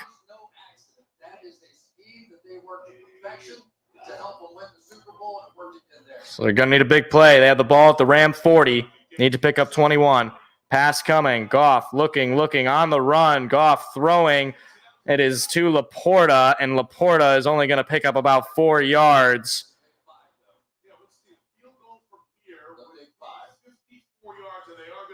And they're going to try a 54-yard field goal from Michael Badgley. This will be a deep shot on 4th and 17. Badgley, not exactly the most reliable kicker from this deep. 54 yards. Here's the snap. Kick away, and it is good. Michael Badgley hits it. Lions extend the lead to 7.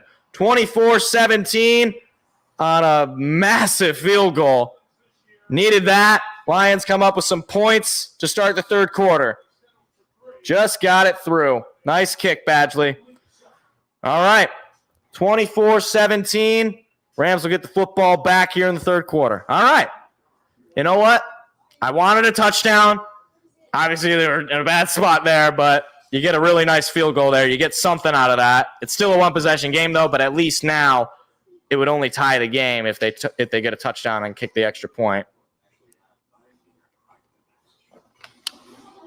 I am currently sweating, so. But although I will say I'm probably sweating because I have the light right in front of me that's, heat. So. Oh, man. But the defense has got to stop them again. Obviously it's a one-possession game, so you got to step it up. And they stepped up in that opening drive. I need them to step up again. Give this offense another chance to go up, add on to this lead, because I don't like one-possession games late in the game. I don't like it. I just don't like it. Dad, you okay? That's a bit dry.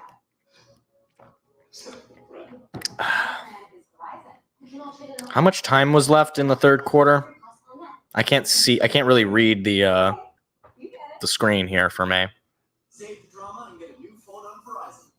And I guess I'll see as soon as it comes back from commercial. I know it's less than 10 minutes, obviously, because they had the ball there's like 2 teams had the ball for a decent long time. Decent amount of time. We got a punt and a 50-plus yard field goal. Yeah, honestly, that's like I didn't think that was gonna happen. Certainly not. Certainly, I don't know if anybody had that on their bingo card going into the half. I'm surprised. I mean, obviously you're in that range. You just sort of have to. But yeah, we need another punt for sure. Need to get the ball back. Turnover would be the most ideal, obviously, but need to just get a stop one way or the other.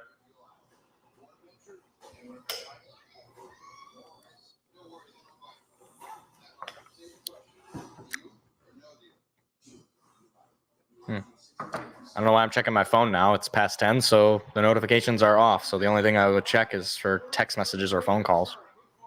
But if you're calling me after 10, you're past the cutoff. I'm not answering that. It better be an emergency. Nice view of the Ambassador Bridge to Canada.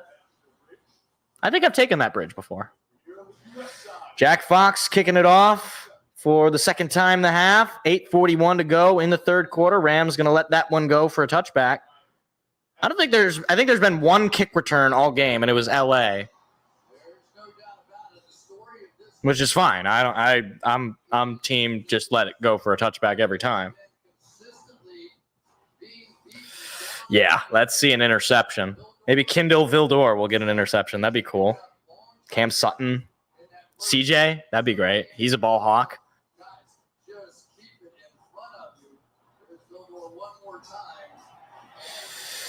So Stafford, shotgun formation. Nakua moves in motion. Here's the snap. They're going to give it to Williams. Williams looking for the lane. He's going to pick up maybe 5. And Williams takes a hard hit there. 2nd down and 5. 8.5 to go in the third quarter. Looked like they were trying to see if they can knock that ball loose. Alex Anzalone and C.J. Gardner-Johnson on the tackle. 2nd and 5. Stafford under center, I should say. Nakua moving in motion to the left side. Snap, fake, play action. Quick pass behind.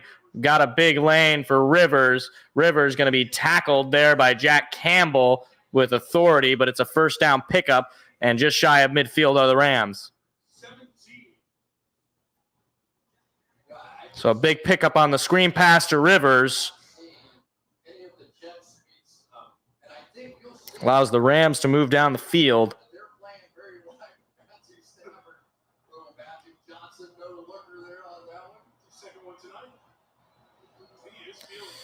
Stafford under center. Cup moves in motion. Rivers stays in the game. Stafford now goes into shotgun. Nakua moving in motion to the right side. Here's the snap. Pass coming. Stafford throw is caught to Nakua, and he is taken down just short of the sticks. Kirby Joseph on the tackle. 2nd and 1, maybe 2. They're going to say 2nd and 1. The Rams, man, they just cannot be stopped.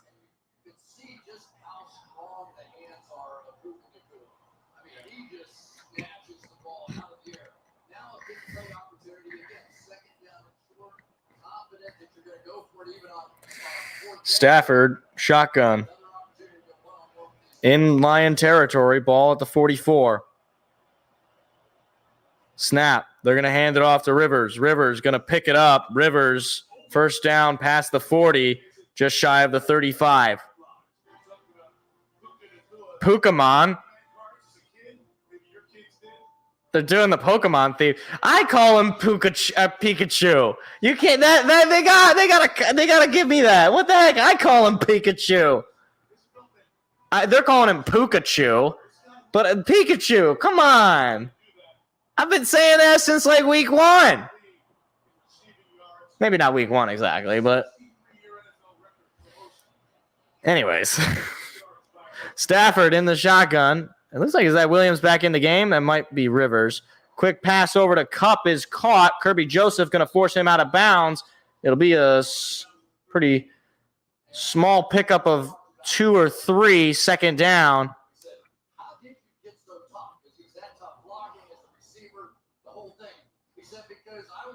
So it'll be 2nd and 7, I reckon. Well, 2nd and 6. They're going to say 4 yards on the pickup. Nearly 5 minutes left in the third quarter. Rams driving down 7. Here's the snap. Stafford looking, throwing. It is caught. Breaking free of the tacklers is Higbee. Still on his feet. Taken down at about the 11. Or that's Davis Allen, not Higbee.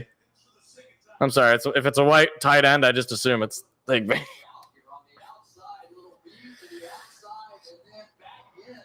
And just broken tackles from this defense, just not able to take guys down as soon as they catch the ball.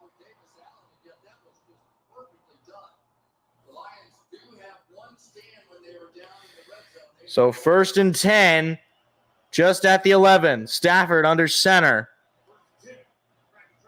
You got to think it's 4-down territory. Play action. Stafford pass coming. Pressure coming. Stafford on the run. Got to get rid of it. Incomplete. Robinson, the intended receiver. It'll be 2nd and 10, though. But a flag comes in. See what the flag is.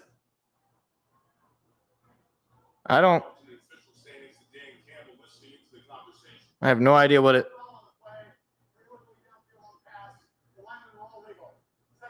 Okay, so no penalty. Okay. Never mind. So apparently they thought it was a legal man downfield, but they were all legal, I guess. Okay. 4:17 to go, 2nd and 10. Here in the 3rd quarter. Rams knocking on the door, down just 7. Stafford in the shotgun. Nakua moves in motion. The snap. They're going to do a little end around to Nakua. Nakua is going to be taken down for a loss of a couple. Jalen Reeves-Maybin made the tackle, I believe. So it'll be 3rd and 12. Big opportunity for this defense. Or no, they're going to say Kendall Vildor. Never mind. I thought that was Reeves-Maybin. It was Vildor, yeah. Oh, Reeves-Maybin came in there. Yeah, Reeves-Maybin came in and finished the job. Oh, boy, he lost the ball there for a little bit. Huh. That could have been very bad for them. 3rd and 12. Stafford all alone in the shotgun now. Snap, pass coming, looking, pressure, throwing, middle, caught, just short is Cooper Kupp. It'll be 4th down at about the 9. And are they just going to bring out the field goal unit? It looks like they will. Stafford kind of holding on to that right side. Oh, boy, that's not good. Stafford he's leaning down. That is very not good for the Rams. Hutchinson hit him on the right side. Oh, and then he took a big hit there from Aleem McNeil on the front. Oh, boy. Oh, and then it looked like he got stepped on there on his shoulder. It looked like he was holding in his right rib area, and he is getting helped to the bench. This will be a 27-yard field goal attempt to make it a 4-point game. It's practically a middle shot here. He made a 24-yarder earlier. This will be a little bit deeper. Here's the kick. It is good. Just able to get it through. 24-20. Lions holding on. Hey, I'll take them just settling for the field goal. Keeps the lead with us, and now the offense got to go out and they got to score a touchdown here. I mean, you got to make this a double-digit point lead, I think. Late in the game, you got to go down, you got to score a touchdown. Yeah, I don't like seeing that for Stafford at all. I mean, obviously, he's a veteran of this league. He's certainly dealt with injuries in the past. But you hope that he's okay. But that's certainly, you got to imagine that sort of thing is going to affect his play. Yeah, right. I mean, I think that was probably is a good holding of the flag there. I don't think that was a personal foul personally. Well, personally a personal foul. Peter Pepper picked a peck of purple peppers.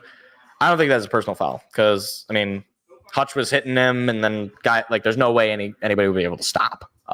So just a part of the game. But good stand there for the defense, I guess. Again, they punted just once this whole game, the Rams. And so I guess you get them to settle for that field goal. I can live with that. But now I need this offense. We got to score a touchdown this possession. I know I seem like I say that every single time we get the football, but we got to score. Yeah, but Aleem hit him, and it was like there was no way Aleem could have stopped. Like, it's no different than any defensive player rushing the quarterback, and then he throws it, and then he hits him. I think the stepping was incidental. I don't think that was intentional. I think it was people were falling onto each other. At least that's what it looked like on the initial replay. Shout out to Ndamukong Suh. Now that was intentional. See, we as Lions fans, we should definitely know what intentional stomping looks like. We're well familiar with that phenomenon.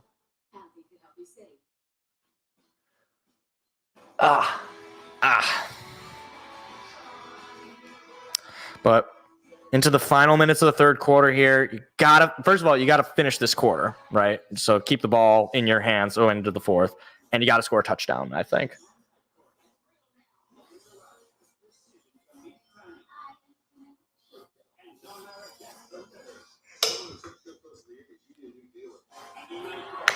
Yeah, J-Mo has had just a couple of catches. He's had a little bit of an impact on the game. Nothing too great. It's a nice shot of Comerica Park. And there's the Fox Theater. The LCA is the other way, so they're flying that direction. Yeah, good old Dominican Sue. There was a period in time where people were like, we should call Sue for a free agent, and that just did not ever happen. Lions going to let that one go for a touchback. In comes Jared Goff in the offense again, and Stafford was going into the blue tent. That is about the worst case scenario. I mean, obviously, we'll see if he's still in the game. Yeah, it looks like Hutch kind of was falling over anyway.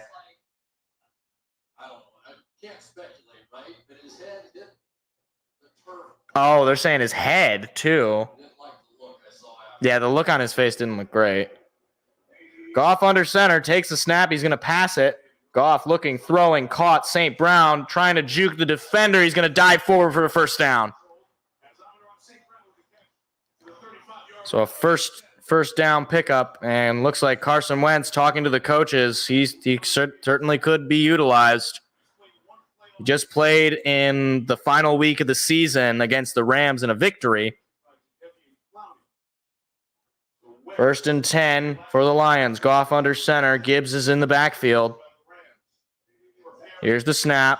They're going to give it to Gibbs. Gibbs looking for the hole. He's only going to pick up one.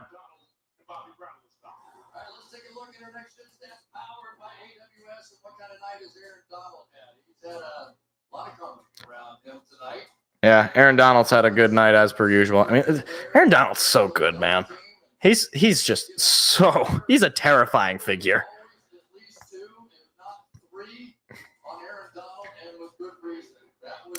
2nd and 8. They're going to say a 2-yard pickup on the run from Gibbs. And try to get him to jump there. Now Goff calling for kill. Here's the snap. They're going to give it to Gibbs. Gibbs going to be taken down, picking up another couple of yards there. 3rd down. It's the final minute of the third quarter. About to roll down here, but the Lions going to have to run at least one more play before the quarter ends. And looks like Stafford is out of the tent, so he should be okay. They're going to have him toss around, and he's wincing. He just threw the ball, and he just winced.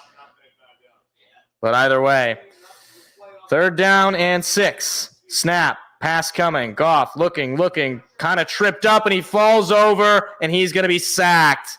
Oh, my gosh. Jared Goff trying to escape the pressure, trips over and falls to the ground. So the Lions unable to get much of anything. They're going to have to punt this ball away as the third quarter rolls to an end. Oh, my gosh. He just kind of tripped. It looked like he might have gotten tripped by his own guy. Oh, yeah, look. Wait, what? It looks like okay. No, they're just letting the quarter roll. I was gonna say they're not going for it. So after 3, Lions up just 4, 24-20. They will have to punt it away more than likely. I'm assuming they're not gonna go for this. Oh man, that's not what I wanted to say. But I guess at least you cut the time out of the third quarter. But still.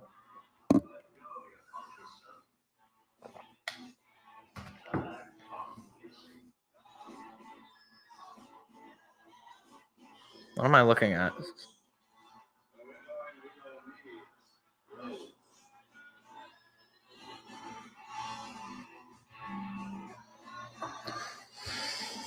Apple Vision Pro? I want that. I don't want Apple Vision. I want, like, anti-Apple Vision. I want to see less Apple.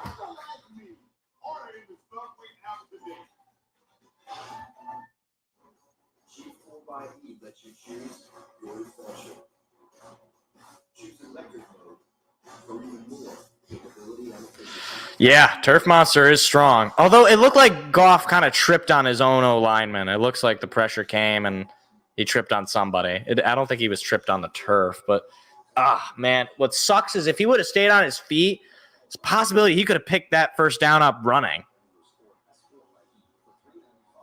But, well, defense has got to step it up. I mean, like, unfortunately, defense has not played ideally, but third quarter is just both teams exchanging field goals. So, you know, it wasn't like anything crazy one way or the other, but still.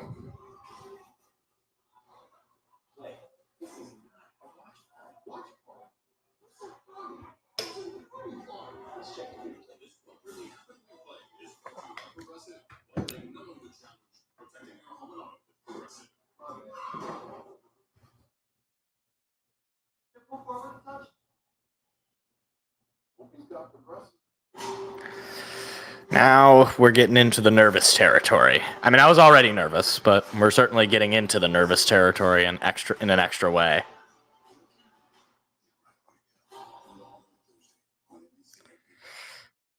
But if Stafford comes back in, oh look, there you can see the construction on the new Tiger monitor, the new like big screen that they're going to put up for the next season.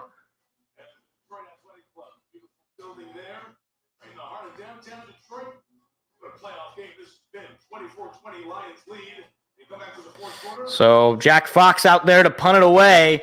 Final 15 minutes, holding on to a 4-point lead. Here's the snap, and the punt is up and away. That is a deep shot. It'll be fair caught at about the Ram 10. And Matt Stafford is heading back out there.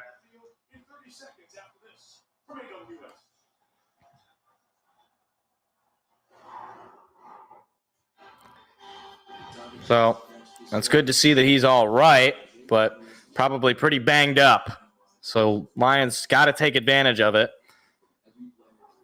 They've definitely made him uncomfortable by bringing the pressure, but they have not finished the job entirely. Just the one sack on the day, and that was due to him tripping. Still no turnovers. 7 seconds were eaten off of the clock on that punt.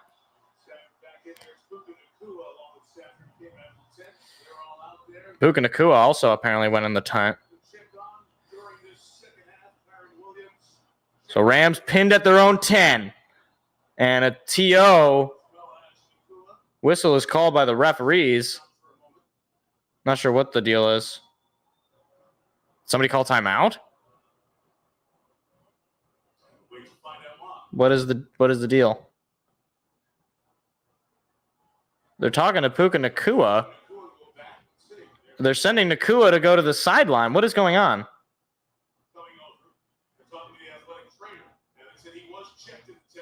Oh, okay. I guess they didn't know if he was checked. Now Nacua goes back in. Okay, that was weird. All right. Okay. Well, fair enough. So here we go. Stafford in the shotgun.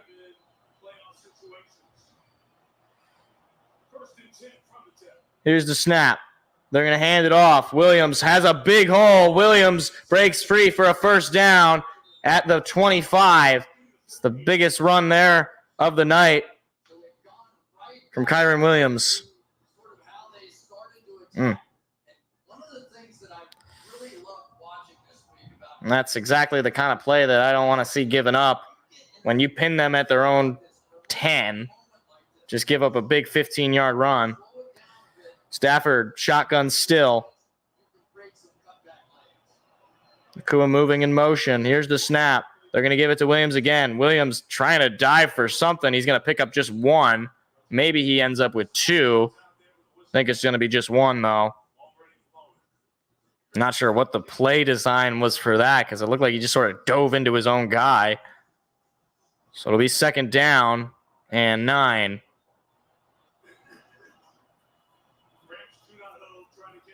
Here's the snap. Stafford, pass coming. Stafford looking, deep shot. It is incomplete and no flag. Robinson, the intended receiver again. And it'll be 3rd and 8. Huge opportunity for this defense. Got to get the stop here.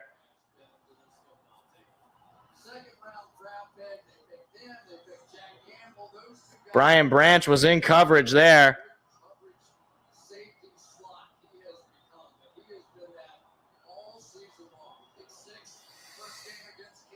Rams 2 for 6 on 3rd down. With an average of, I think it said like 8 yards or so to go. Stafford, shotgun. He's trying to call for something. That's zeros. And I think they had to call timeout. Are they going to say it's delay a game or do they call TO? It looks like a flag. Oh, they're going to say LA called timeout. So they used their 2nd timeout of the night, which I would have preferred obviously the 5-yard penalty, but even still, that leaves them now with just the 1 timeout in the 4th quarter in a close game like this. That is worth a lot. Barry Sanders in the house, Calvin Johnson in the house, 2 Hall of Fame players, Eminem in the house.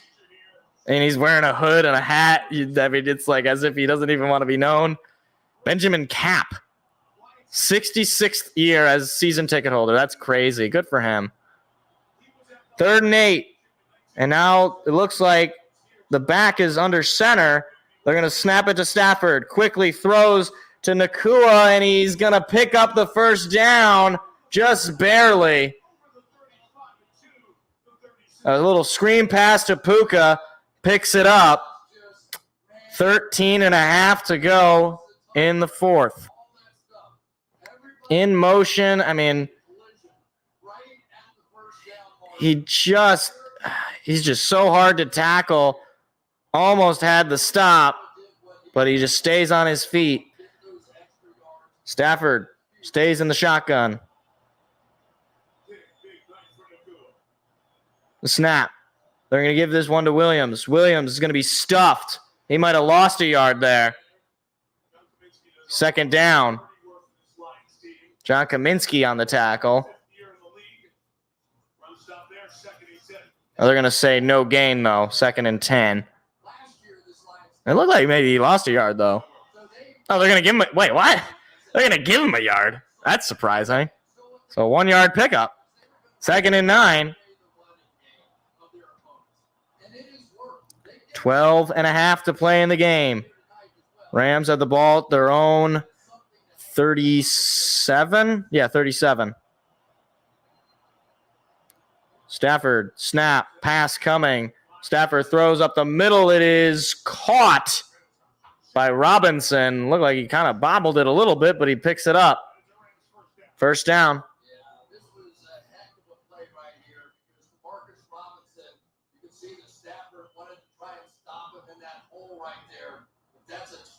Wow, that's a really tough catch. You got to hand it to him.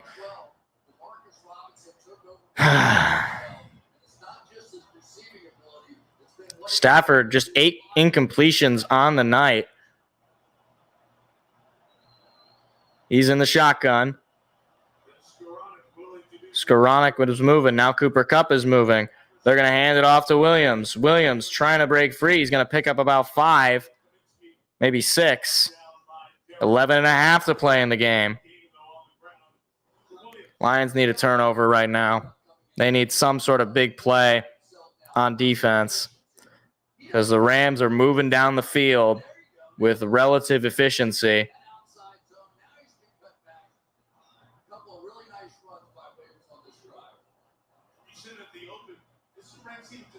Second and 4.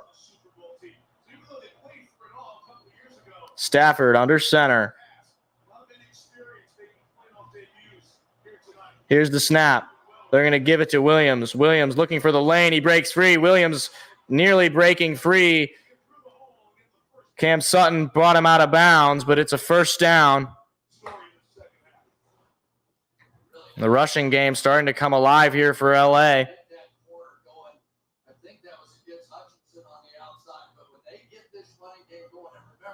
That looked like that could have been a hold on Hutchinson, but no call.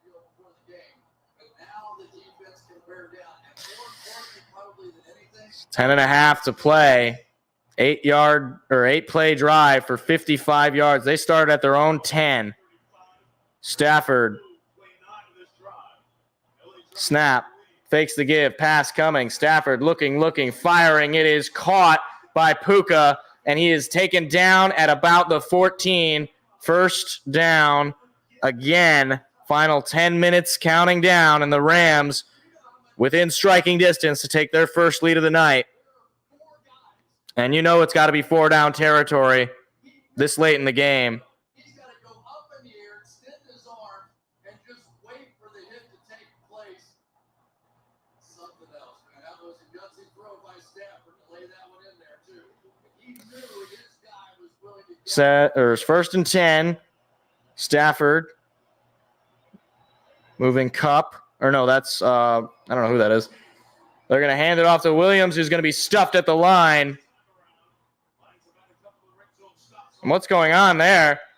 Some extra whistles.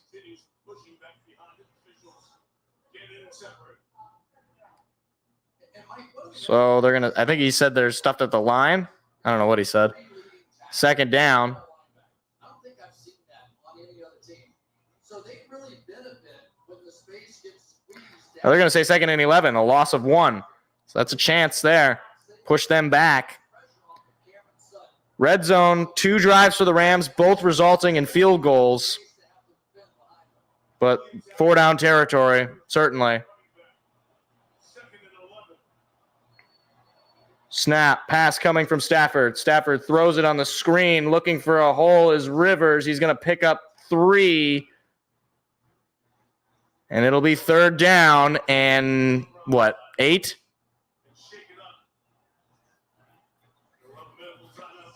Alex Anzalone is down.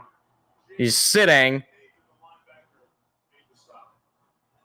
Hopefully he's all right. He's on the sideline, so he's not in the game. Or he's not. They're going to take a look at him? Yeah. Oh, my gosh. This is very stressful.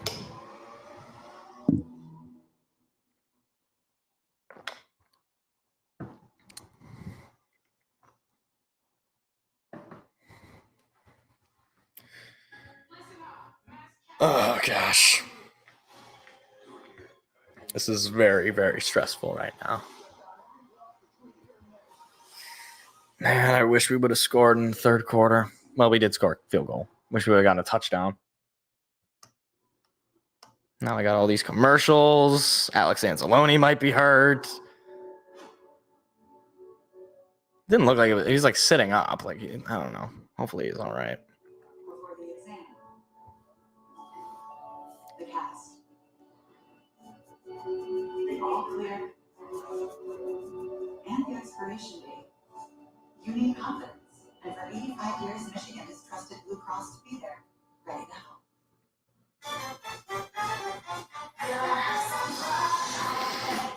Nobody is that excited to play a lottery ticket.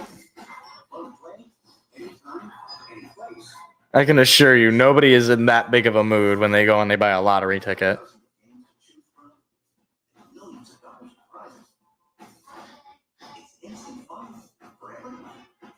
Oh my gosh, I won $40.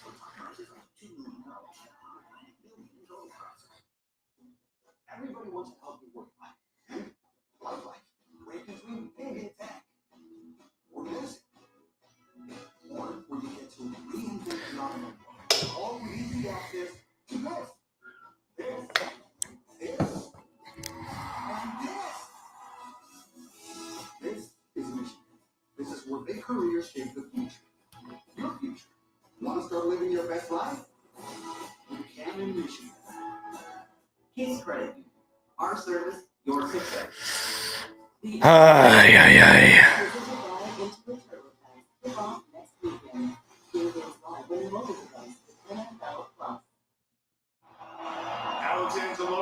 linebacker walked off with the athletic training staff. They took his helmet.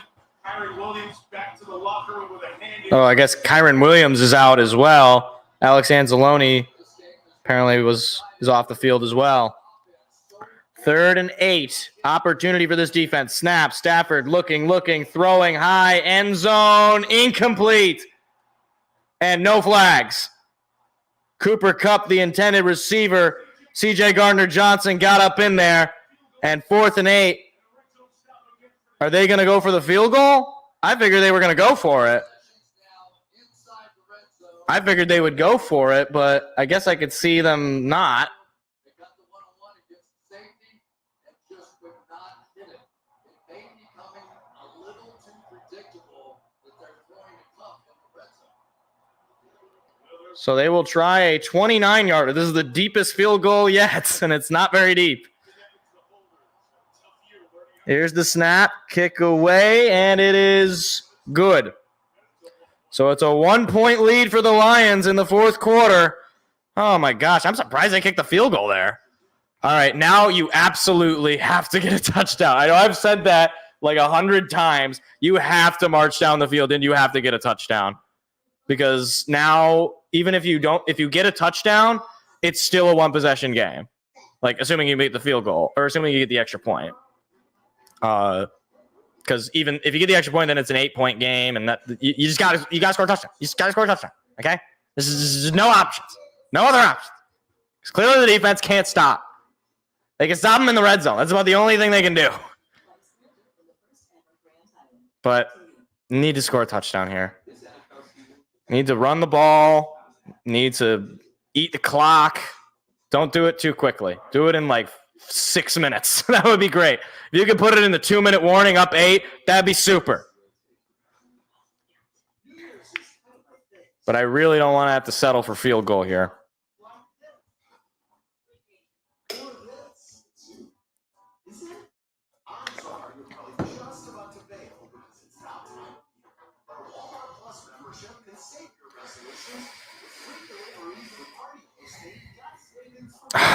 I really don't want it to be that, Armenian.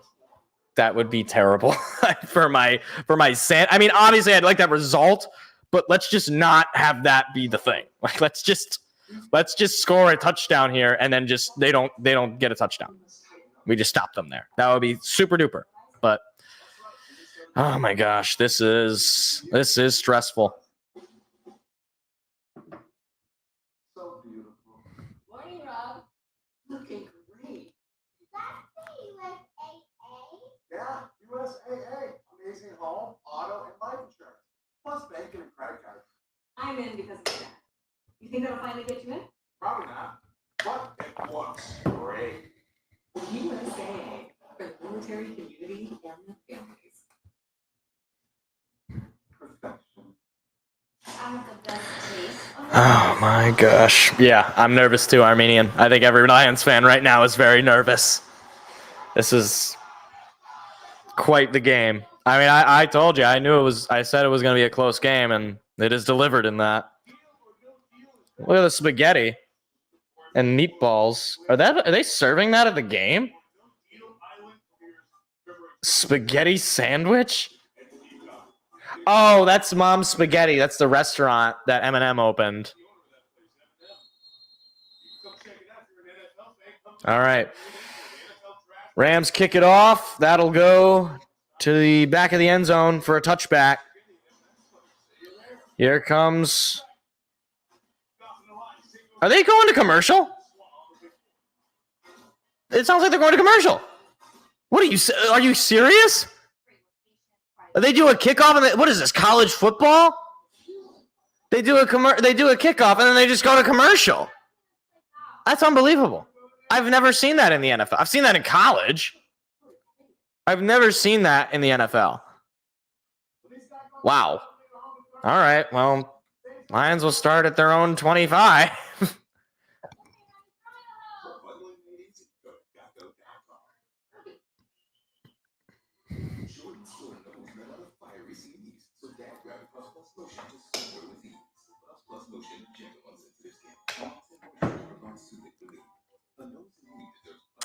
Jeez. I'm gonna service to this game. Could you imagine if we get to the Super Bowl? Goodness.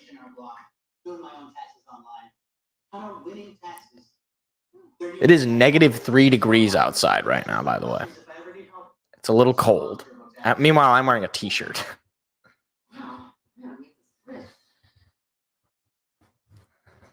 You really should. Switch to H&R Block and do your own taxes with our new AI tax system. It's better with Block. You'll never guess what we're doing to the baconator. On the Baconator. Have you seen this? Posters everywhere. What? The Baconator you love with a new pretzel twist. Choose wisely. Choose Wendy's new pretzel Baconator.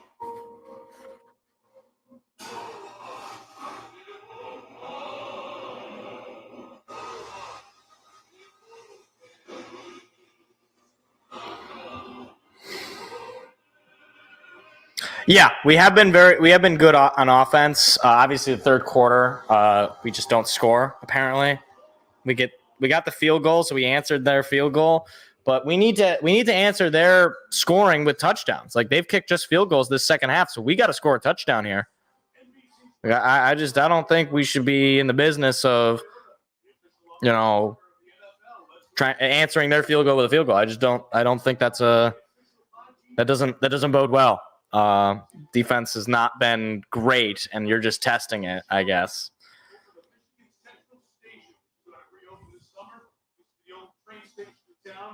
All right.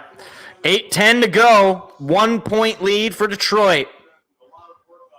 It's as close as it has been all night. Goff under center, moving St. Brown a little inside. Montgomery in the backfield. Here's the snap. Fakes the give to Montgomery. Goff looking, pressure coming on the run is Goff. He's throwing it, and he gets rid of it to David Montgomery, the intended receiver. So the pressure came. Goff had to get rid of it. He avoids the sack, but it is 2nd and 10. This is what the Lions fans have been dreaming about. This is what Jared Goff, this is what Dan Campbell, this is that moment. They have a chance to go down and win the game for the drive right here. Probably go for 2 if they do score a touchdown. But all the pressure now falls right on the head of Jared Goff. Here's the snap. Goff handing it off to Montgomery. Montgomery breaking free of initial contact. He's going to pick up about 6. It'll be 3rd down. You got to pick this up. You just have to at this point.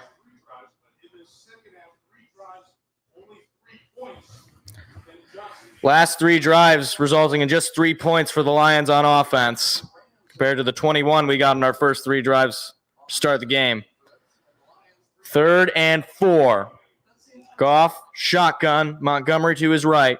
Snap, pass coming. Goff looking, throwing. It is overthrown. Josh Reynolds, the intended receiver. And it is 4th and 4. The punt team has to come out. That is worst case scenario because not only do you stop the clock with the incomplete pass, but now you had just 3 plays of offense. Josh Reynolds, it was way overthrown. He wasn't going to come up with it. And now Rams going to get the ball back. Plenty of time. They do only have the 1 timeout, but they're not thinking of using those just yet. Here's the snap, and there goes the punt. It's a deep one. It's going to be fair caught. No, he bobbled it a little bit, but he came up with it inside the 10. So the defense is going to have the Rams pinned.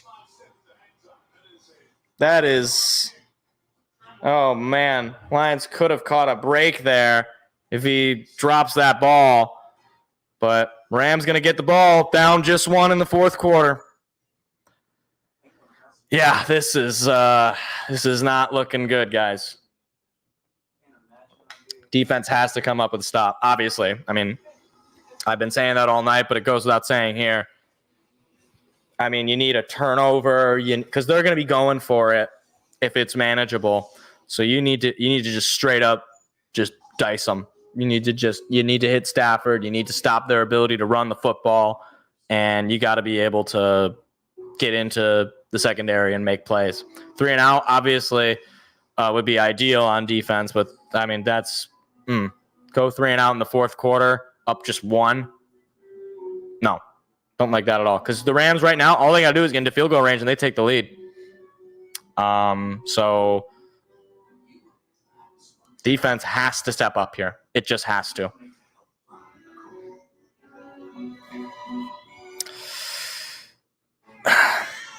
Yeah, I mean, that was not a great pass from Goff to Reynolds, but I mean, I don't know who you can put on Puka. It just seems like he gets open, but you need to just limit his ability, I guess, like because you're not going to stop him from catching the football. You need to stop his effect.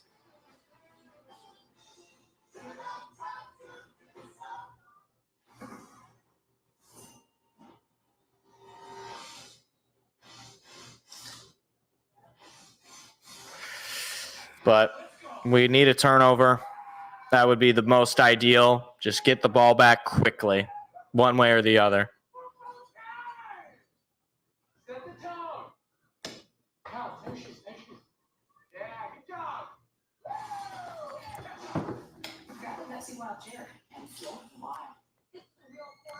That is a horse. Force a turnover would be perfect. But right now, I'm not feeling great, guys. I'm not feeling great. But defense has to stop. They have to do it. All right. Super Wild Card Weekend presented by Verizon concludes tomorrow. It's a doubleheader because of the snow at Orchard Park. Things getting better there. Steelers, Bills, CBS 4:30. It's still going to be freezing in Buffalo tomorrow. Like, there's not going to be the snow, but it's going to be like negative 100. Stafford under center. Ball at his 8-yard line. This is as deep as they have been pinned this half at least.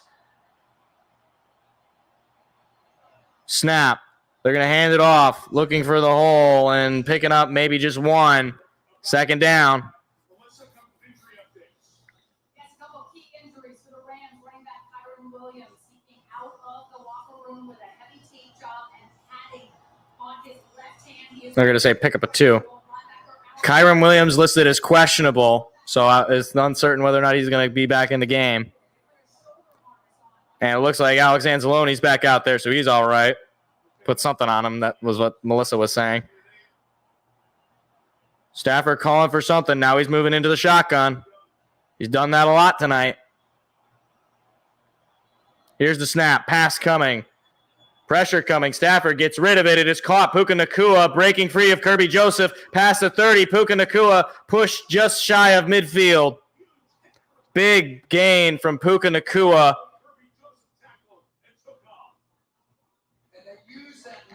And that is the worst. I mean, like, you got them pinned, and they pick up all those yards and then some.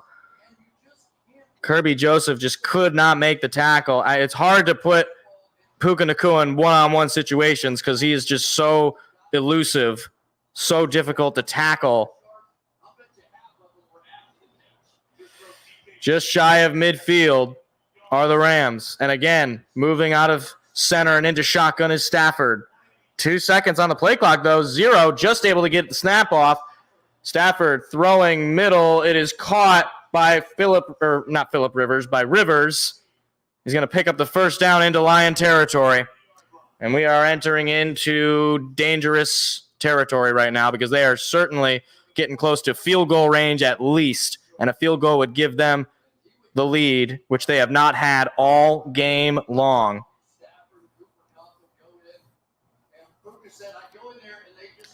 First and 10 inside 5.5 minutes. Stafford under center.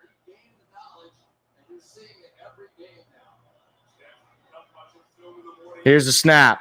Fakes the give. Play action. Stafford throwing. Caught. No, dropped. Drop, and Higbee is down. Higbee took a hard hit. He dropped the pass on the contact. Or no, it looked like he didn't really drop it. Or no, he was kind of holding on, and then he got hit, and he definitely dropped it at that point. That was, I believe, Kirby Joseph on the hit, and Tyler Higbee hobbling off. He hasn't had much of an impact tonight, but as a captain on that offense, that certainly is not a morale booster for the Rams. So 2nd and 10. And I would imagine it's 4-down territory like I've been alluding to for the Rams. I don't think they're in field goal range right here. So you're thinking if you can get a TFL, a sack, maybe they get called for a penalty. They really haven't had a lot of penalties go against them. Very disciplined group, at least for tonight.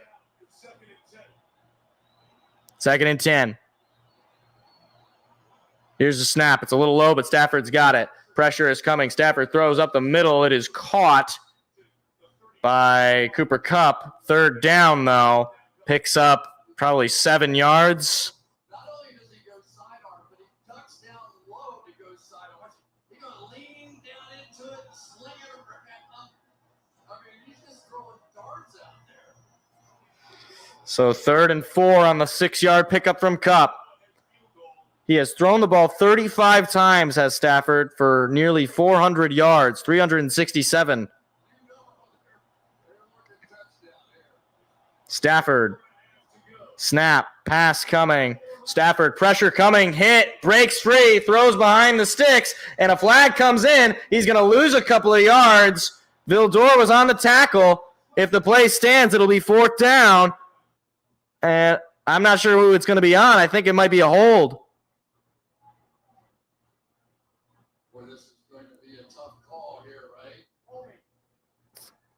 It's going to be offensive holding. And they're going to take the penalty. So that makes it, that was holding, I don't know why they said holding on John Kaminsky. John Kaminsky, I think, was the one who was held. So it'll be 3rd and long, which pushes them out of field goal range if you can get the stop. So that's probably the reasoning why they take the penalty as opposed to just declining and then having it be 4th down. Have to come up with the stop on defense. And you really don't want to give up too many yards either.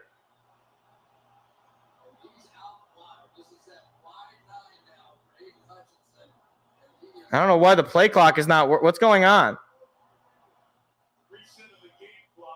Okay. 3rd and 14. Motion. Whistle blown. What is going on?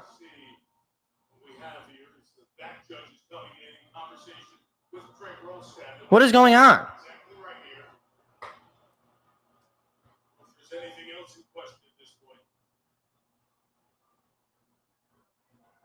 Are they talking about the time? Like, I'm so confused.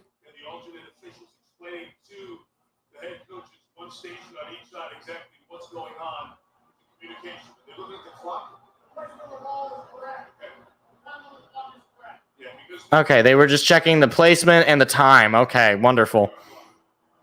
So 3rd and 14, 4:20 to go. Lions up just 1. Rams driving. Need to get the stop.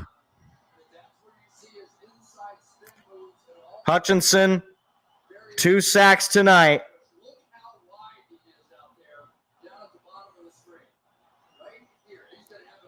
Stafford is in the shotgun. He's got Rivers next to him. Here's the snap. Pressure coming. Hutchinson, Anzalone. Now the pass is incomplete. Anzalone in coverage and no flags. 4th and 14, and they've got to punt this football.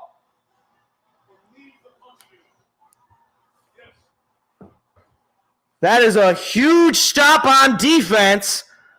Puka Nacua, the intended receiver, tried to go up for it. Cam Sutton was in coverage, and it just tipped off his hand. So the Rams will punt it away with less than 5 to go. 4th and 14. And the Rams with just 1 timeout. So they're going to take this one out from just inside the 15, and they run it for an extra couple of yards here. And at this point now, it's a clock game. At this point, just keep moving down the field because they only got the one timeout. If you can get to the 2-minute warning with the football and they use that timeout, it's ball game. Oh, gosh. That is a huge stop, though, by the defense. So the offense, you got to figure it out. You got to just march down the field. If you could score, do it, obviously. But just keep the football. Just march down the field. Eat that clock. Manjaro helps your body regulate blood sugar, and Manjaro can help decrease how much food you eat. 3 out of 4. Oh, my gosh. Of less than 7%. That is a huge stop, though, by the defense. Huge. Manjaro is not for people. Yeah, for sure. For sure. Great stop by the defense. But now the offense has got to get its act together.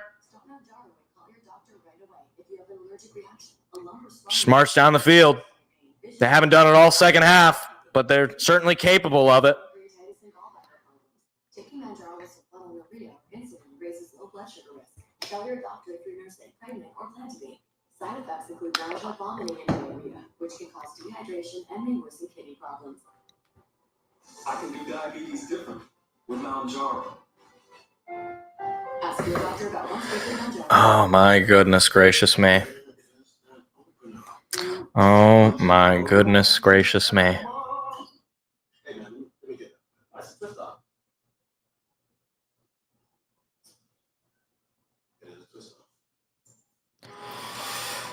Yeah, no, I mean, absolutely. You just got to just pick up yards. I mean, like, you know, you don't need to score in theory. Make it a little bit easier on yourself and score, but, like, just pick up the yards. Just run the ball, high percentage catches or high percentage passes, you know, dunk and dime, whatever you got to do. Just move down the field, eat that clock, force them to use that timeout, get to the 2-minute warning, and go from there.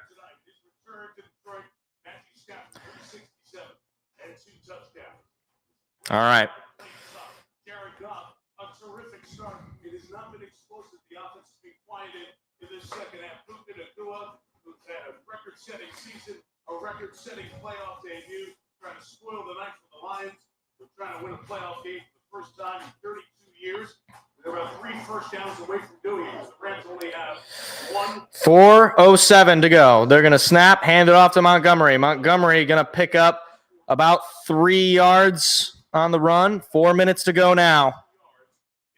It is down to the wire. Obviously, they're just going to eat as much of that clock as they can. 2nd and 7 on a 3-yard pickup from Montgomery.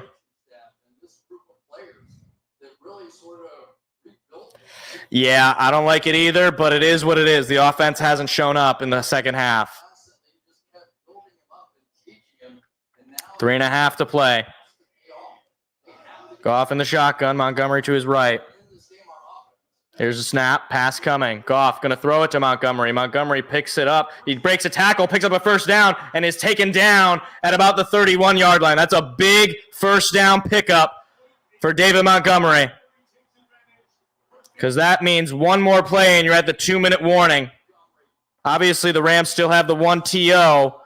I don't know when they plan on using it, if they want to use it before or after the 2-minute warning. It's a great catch and run from David Montgomery. So hard to take down. Inside 3 minutes to play. Goff under center. Moving Laporta in motion. Here's the snap. They're going to hand it off to Montgomery. Montgomery going to pick up. No, maybe he doesn't pick up a yard. And that should take it to the 2-minute warning. They're going to let the clock go. And Sean McVay has not used the TO yet.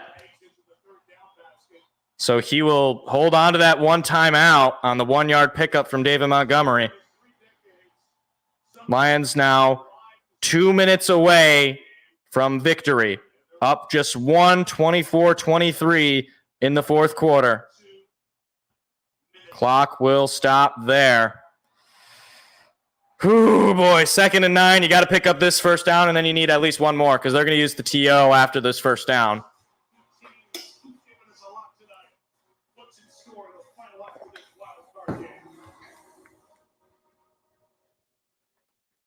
Oh my gosh. This is very stressful.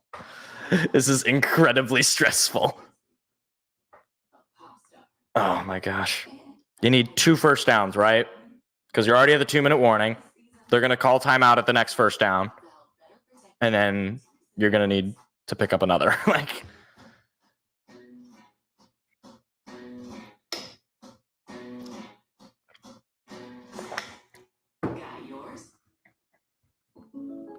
Your price can be more affordable if you bundle your home and auto.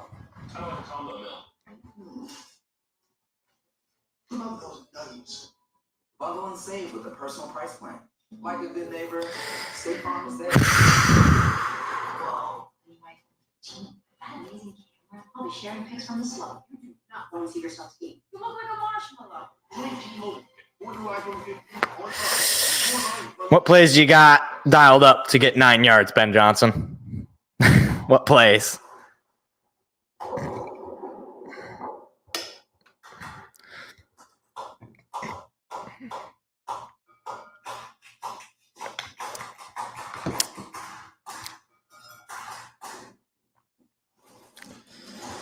Oh my gosh. Every commercial is all the more stressful.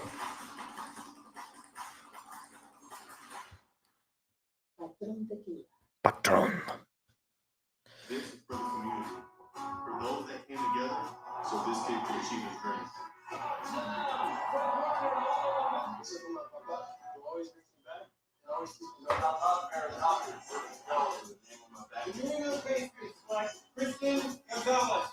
That's always in my heart. This is what For the gente that came before me, and for everyone who will come next. Oppenheimer is coming to Peacock. Oh.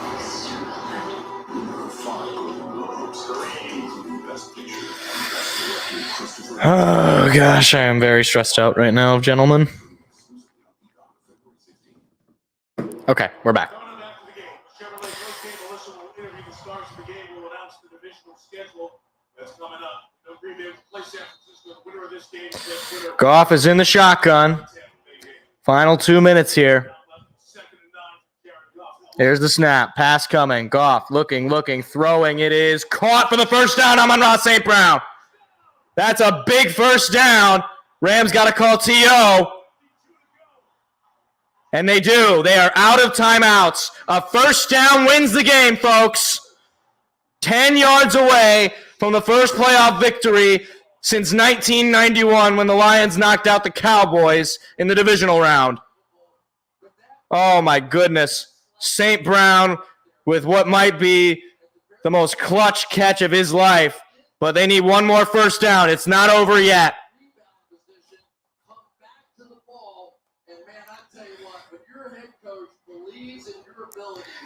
No timeouts remaining for the Rams. You got to think the Lions are just trying to run the rock at this point.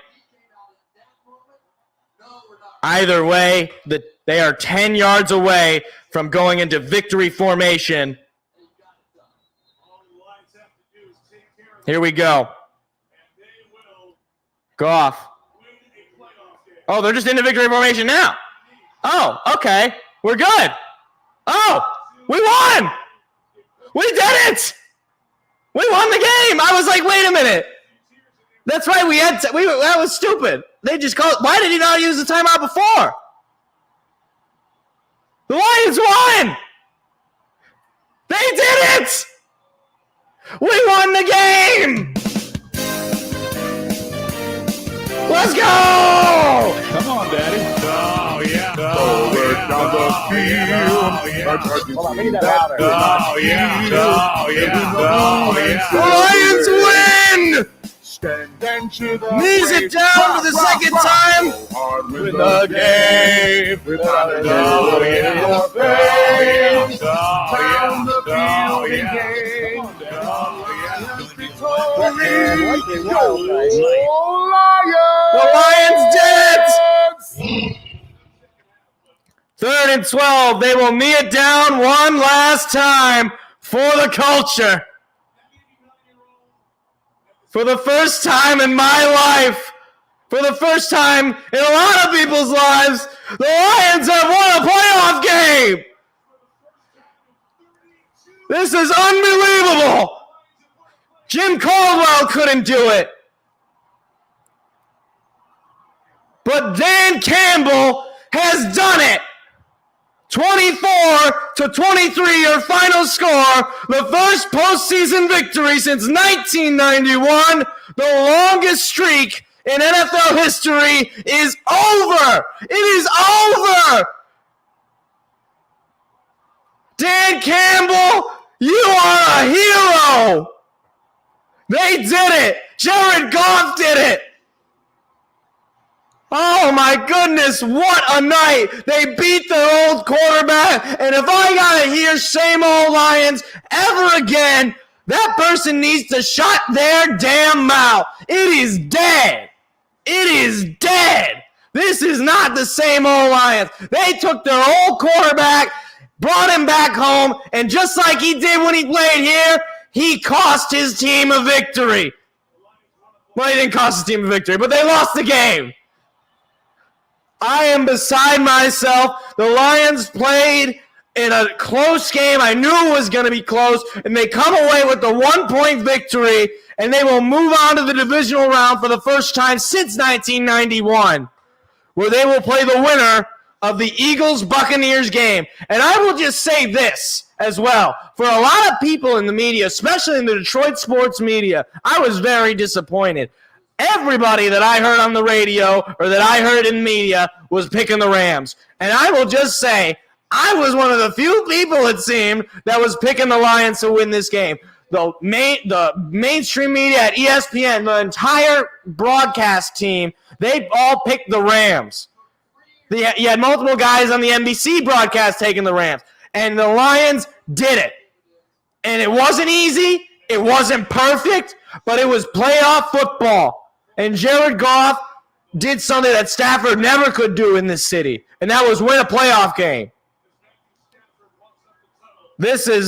I'm besides myself, obviously. It's a very emotional game. David Montgomery picks up the first down. Amon-Ra St. Brown with the catch of his life to secure the playoff win. And the Lions continue to play deep into the month of January. This is something that I've quite literally never experienced. I don't think anybody has ever, and most people that are watching right now have not experienced this. I'm 24 years old. I was born September of 1999. I hadn't experienced a division title, let alone a playoff win. I watched the game, or I didn't watch the game, but I remember the game in 2011 against the Saints. I remember the game against the Cowboys in 2014. And I have vague memories, too, of that game in 2016 against the Seahawks. This game, we finally finished the job. That's a damn good Rams team. Stafford has still got it. They got great wide receivers, Cooper Kupp, Nakua, you name it. Aaron Donald on that defense. You didn't score a touchdown in the second half, and you held on to the game. You found a way to win. That is the mark of not just a good team, but a great team. And this is just the beginning. Next week, we'll see who we play. Philly and Bucks, I don't really care. I think we could beat either of those teams because they're coming to our house. That's amazing. Amazing. So, look, briefly we're going to break it down here. I'm just going to take a look at the stats and sort of come away with some sort of a takeaway. Look, Jared Goff, he played damn near perfect. 277 yards, threw the touchdown, no interceptions. Took the 3 sacks, not ideal, but the running game, you had 79 total yards, which is not even that great, but David Montgomery, 57 yards, both Gibbs and Montgomery with a touchdown.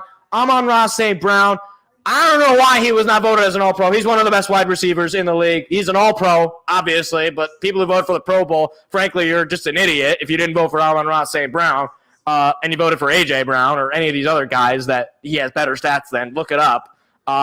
St. Brown had 7 receptions for 110 yards. You had Josh Reynolds have a great start to the game. You know that had to feel good for him, getting the 5 catches for 80 yards. You had J-Mo make a couple of nice catches early on. Gibbs made some impact in the receiving game as well. Laporta with the receiving touchdown. That's got to feel good coming off of the injury.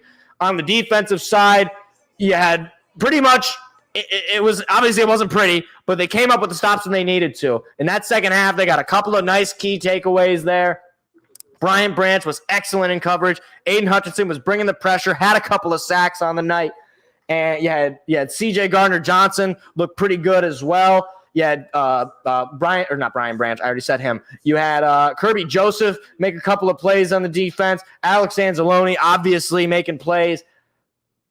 I mean, you did it without having to resort to these turnovers. The defense kept you in this game. No touchdowns in the second half from either team. That is a defensive win as much as it is an offensive win. So, look, I don't want to keep people too long. I understand it's close to midnight. It's 11 o'clock Eastern. I don't have to work tomorrow because I got the day off for Martin Luther King Jr. Day. I don't know if you're in school, maybe you don't have class or if you work. I don't know. Sometimes you might work. I don't know. But I don't want to keep you guys too long. This is an incredible win.